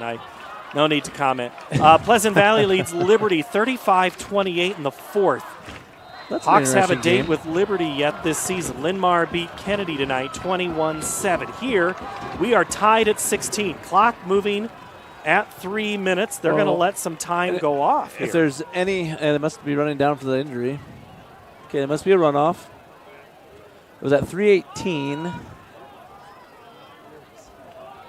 Oh, the Hawks are just milking it. It started the clock. I got you. Hawks are running it there. Anderson throws. He's got Evan Erlmeyer. Caught at the 15. Down to the 10-yard line. Tackle out of bounds. Will Beretta. Clock. Dowling's got, 2 timeouts left. So if the Hawks run it here, they'll probably take one, take another one. Hawks kind of setting up for a field goal here. Gosh, do you want to settle for a field goal attempt? I mean, I know. Not with the other team having 2 timeouts, but then you get, automatic. You got a guy that's automatic. Then you're just going to say, you're basically putting in the hands of a high school quarterback with no timeouts. You got to lead him down the field. So playing percentages, I'd probably do that. Evan Erlmeyer, the big 27-yard catch. Hawks snap it at 1. Anderson's blitzed. He throws it. That was almost disaster. Almost intercepted, and they're making almost a play in the exact same spot as last year against Centennial. Was Joel Sanko. Do you remember that play, Adam? Yes. It was seriously that same area. In that same area at the 5 or the goal line. And that game against Centennial. That's why I had no problem with the Hawks running the ball there. Would have forced Dowling to use a timeout and just avoid a disaster like that. That would have been bad. The blitz was coming. The Maroons were set in the heat. Now you would almost rather take a sack with your kicker, the kicker that you have, than throw a pick. Look at the Larmy. Look at a quarterback draw. You're going to go Larm. Oh boy! Wow, that was a trick play that had disaster written all over. And a late flag comes in. Oh, interesting! From behind by the referee. Piling on. This could be an absolute game changer here. Yes. I don't know what that play was, Paul, but I don't like it from the offensive standpoint. That did have disaster written all over it. Face mask, defense. That's a game changer. Now you're in a situation to face mask. If you want to kneel it 3 times, because you only have 2 timeouts, you can get 40 seconds off. You can get this thing down to about a minute. But if you're Ankeny, don't you want 6? You do. Absolutely. But you don't want to run that play that you just ran. You don't want to run that play. No. You just got to have every team has 2 or 3 running plays. These are our go-to plays. That's what you want to run right now. Even if the other team knows it's coming, you say, hey, we are better than you up front. We're going to block you. We're going to hammer it home. They had a big meeting early on after week 1 with the offensive line. What can these front 5 do on a 3rd down and goal? They go. Anderson throws towards the end zone. Caught. He is in the end zone. Into the end zone. That is an Ankeny touchdown. That's Evan Erlmeyer with the huge touchdown for the Ankeny Hawks. Face mask wasn't automatic first down there? No, and they only gave it a 5-yard play. So When I called for the 3 runs there, I thought we had a first down for the Hawks. Anderson threw it off his back foot, and Erlmeyer just absolutely carried Joe Schmerdla into the end zone. And just when you think Erlmeyer wasn't a part of the game, there he is. 2 huge plays by Evan Erlmeyer. Catches of 27 and 6 to give the Hawks a 22-16 lead. 1 minute, 16 seconds remain. Harrington out of on the extra point, hold by Carter Bailey. The Hawks take a 7-point lead. 1:16 left in the game. Ankeny Hawks 23. Number 1 in Dowling. 16. The Ankeny Hawks. So you went through all those scores. No surprises there. Now, if somebody saw our score, they're probably thinking that's a big surprise. Let's watch the play on 3rd down. They sent Erlmeyer in motion. From his back foot. Kind of a clear-out route. So they ran almost as the decoy.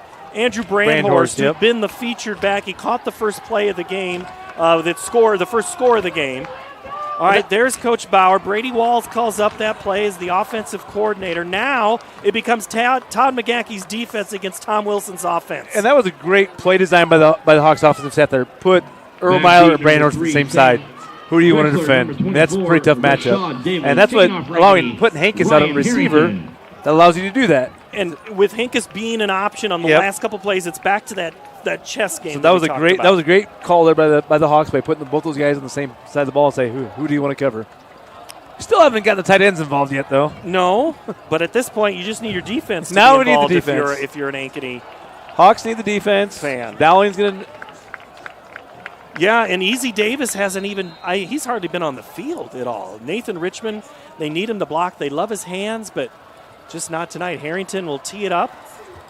Maroons have 2 timeouts, and they have their second-string quarterback that has been playing the last 2 series. We saw Phillips come out and hold the field goal. Yeah, so I think it was just a coach's decision, and when I look at the balls thrown, I think Nahas probably throws a little bit better ball, has a little more velocity on it.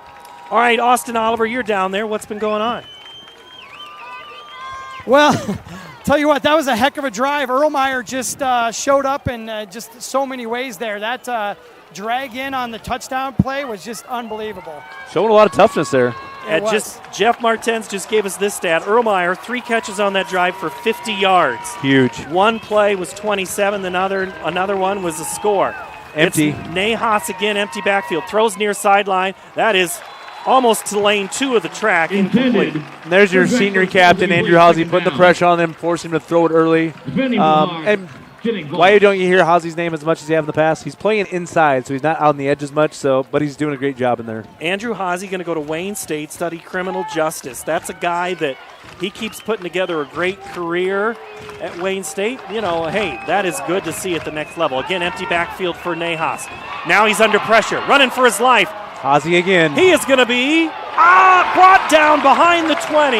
Andrew Hawsey and is that Taylor? 32. 32. Great defense stop for the Hawks, number 32. So that's Nathan Becker coming in. Becker. Number 95, Andrew Hawsey. Well, if Hawsey's going to be a criminal justice major, I don't want him pulling me over down the road. So if he's patrolling the streets, I feel safe with him patrolling the streets. Let's put it that way. Andrew also does umpiring, and he was umpiring a game I was coaching this spring. And I just went up to him and said, Andrew, I want you to know, you got to work the umpires. I always try to call your name correct every time you play. Yeah, he goes, you did, Paul. You got my name right as best as I can. And I'm not going to argue with you, huh? I'm not going to argue with you, but, just a kid involved. He's got a younger brother on the team. His mom is at one of the schools here in town. And I think Hawsey's grown a lot as a player this year, especially as a senior leader. He is one of those guys we've seen in the past as a sophomore playing a little bit, and as a junior got some unsportsmanlike penalties that were probably unnecessary. We haven't seen that out of there this year, and it takes a lot for a guy that's played a lot on the edge to go down inside and do some of the dirty work that he's done. And he's been a big part of why the Dowling run game got shut down there in the middle of the game. Well, you mentioned the position change, and sometimes I was just listening to something on the way in. You talked about the NFL, but sometimes teams run away from a player. There's no running from Hawsey tonight. They got him on the edge now. Nahas, 3rd and 11, facing Hawsey with the pressure. Hit again, he's sacked! Andrew Hawsey. Hawsey did a little line stunt there. Hawsey lined up as the left end.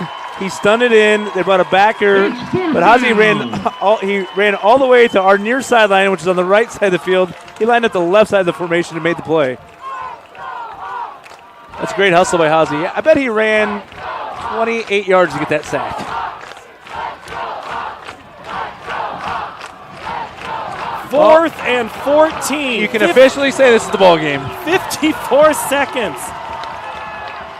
Nahas throws downfield. He's got a man, but it's going to be too far of coverage for Jake Scow. Incomplete. Running stride for stride. Kinnick Voss and Ben Taylor. And Ankeny is 3 knees away from upsetting number 1 Dowling tonight. Well, your senior studs had 3 straight plays that were great. Ozzie with the pressure. I think it was Bernholtz that got the pressure there up the middle on that one. Well, they notice they didn't blitz as much that time. They dropped in coverage. But that coverage was absolutely textbook there by Kinnick Voss. Notice how he just ran with him, kind of slowed down a little bit, but made it look like he was running. Didn't put his hands up, didn't turn and look for the ball. He knew exactly who the receiver was the whole time. That was a great play by Kinnick Voss. Luke Anderson takes a knee. And the Hawks will only have to do it one more time. Well, avoided the announcer's curse. Number 1 goes down again for the 3rd straight week. And then Radio Iowa poll. Luke Anderson takes another knee. The Ankeny Hawks started the year 0-2. Losses to Centennial, who improved to 3-0, will likely be the new number 1 next week.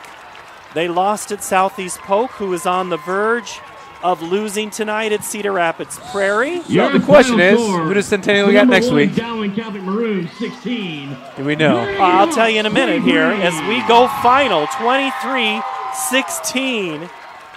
Unbelievable finish for the Hawks. Next week they'll be at Johnston. Centennial, they'll be here. We got another good one next week. Southeast Polk comes calling. Well, then, so number 1 could be in danger again for the 4th straight week. Yeah, Southeast Polk tonight at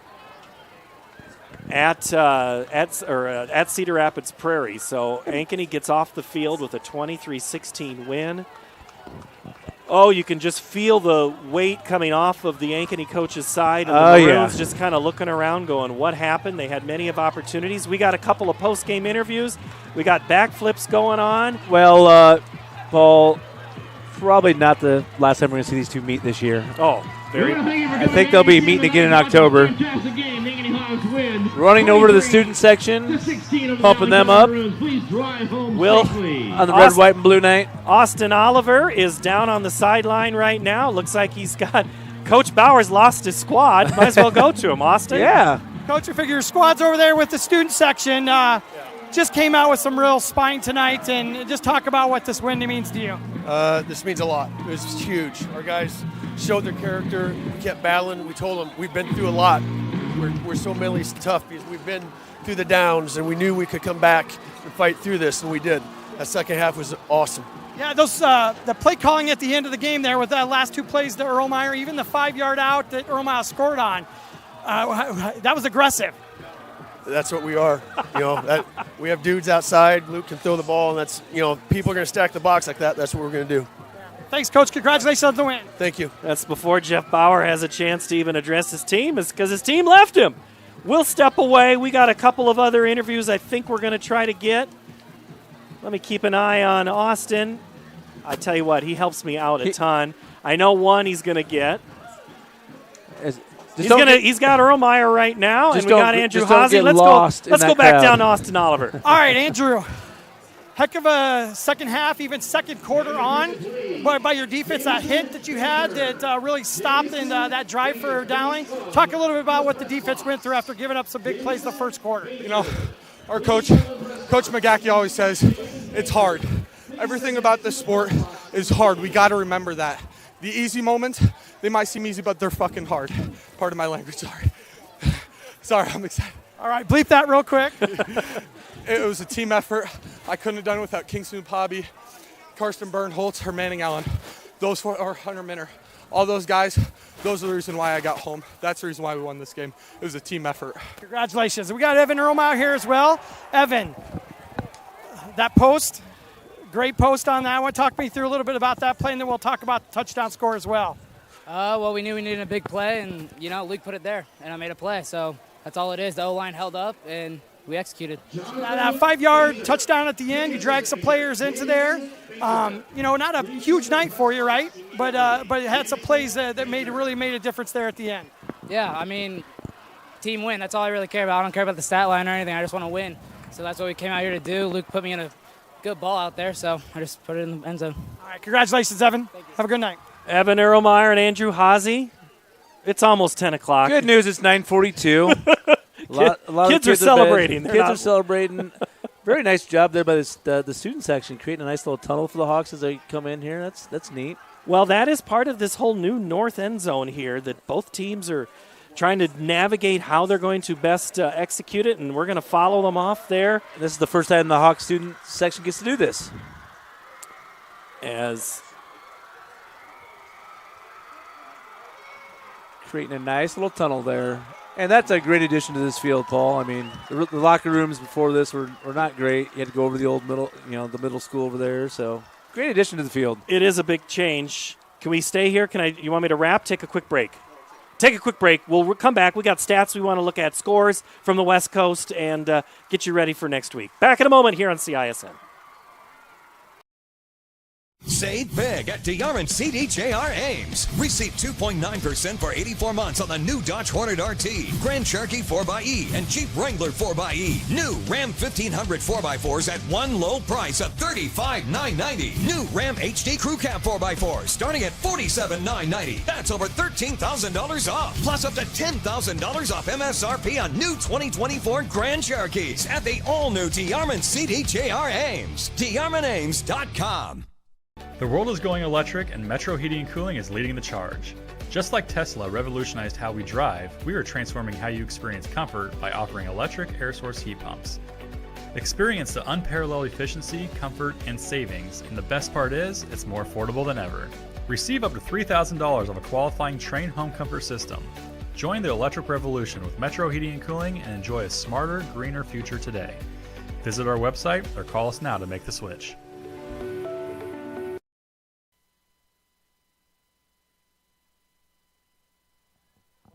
Avoided the 15-yard penalty. Back here at Ankeny Stadium, and we're still, we should have just kept, we already dropped one fun word. We might as well keep going with it. Let's take a look at these stats for Dowling Catholic tonight.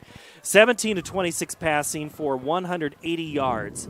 43 rushes for 189, total of 369. Phillips was 11 to 17 for 118. Nahas 6 for 9 and 62. Tonight, Rashad Davis, 28 carries, 144 yards, one catch for 6 yards. Might be getting into game shape. And they didn't play him on a couple of those plays, and they brought him back on that fourth quarter when they kind of needed him, and just not there. But for Ankeny tonight, 17 to 33 for 208 passing, 33 of 152 rushing. Larmy tonight, 26 carries, 134, 2 catches. But here's the thing. Total of 360. The Hawks have still not had a rushing touchdown. Still no rushing touchdowns. Well, they'll take the W tonight, that's for sure. They would trade that in for a W for sure. One thing you think about the stats, very balanced for Dowling, 180, 189. The Hawks they were pretty balanced up until that last drive when they hit the big bass play. So both teams were kind of sticking to their game plans for being balanced. Tim's going to be mad he missed this game. You jumped right in and hit it in stride. Hopefully I filled in nicely for him, and it was a fun night. Great night for high school football, great atmosphere out here. And, it's a great win for the Hawks. Both teams, the season's not over for either one of them. I mean, Dowling's still going to be around. They're going to be there at playoff time. And like I said, probably good two chances we see these people both these two teams clash again in the playoffs. They played last year twice, and the second one was an incredible playoff game at Williams Stadium there that sent the Hawks back to the Dome, and they win tonight. And I think there's always a lot of talk. Okay, so why does this, CIML, the Central Iowa teams, why do they get, the imbalance of teams in the playoffs? And I think you see it with games like this. Okay, why does a 5-4, Valley team make it over a 6-3 team out east that hasn't played anybody? Well, this is why right here. The brand of football in this league is just like no other in the state. Before we go, I got to give a shout-out. Dilling Manning, just awesome as a linebacker. Parker Pearson, super busy tonight. Ian Middleton had a great middle, second, and third quarters. And he's only a junior. And Middleton is just an awesome player. Just a great football player. A lot of fundamentally sound, great team there in Dowling, and when Ankeny plays them again in the playoffs, if it gets there. It gets there. I like to credit the Ankeny line coach. A lot of pieces moving in and out of there. We didn't even know who the starting right tackle was to start this game. We saw Rudder go down at one point. When they put B-Roth in at that wingback position, guess what? They have to put a new left tackle in. So great job by the offensive line coach there for Ankeny. For our producer tonight is Randy, Isaiah, and Reese on camera for Jeff, Steve, and everybody else tonight. Adam, thank you so very much. Thank you, Paul. Good to have you here. That's our final tonight. Ankeny wins. Austin on the sidelines. Emma helping out. We got. Good thing we got new digs this year. Lots more room for all these people. A lot of room. Ankeny wins over Dowling Catholic, 23-16. So long from Ankeny Stadium. We'll see you next week. Centennial and Southeast Polk pregame right at 6 here on the Central Iowa Sports Network.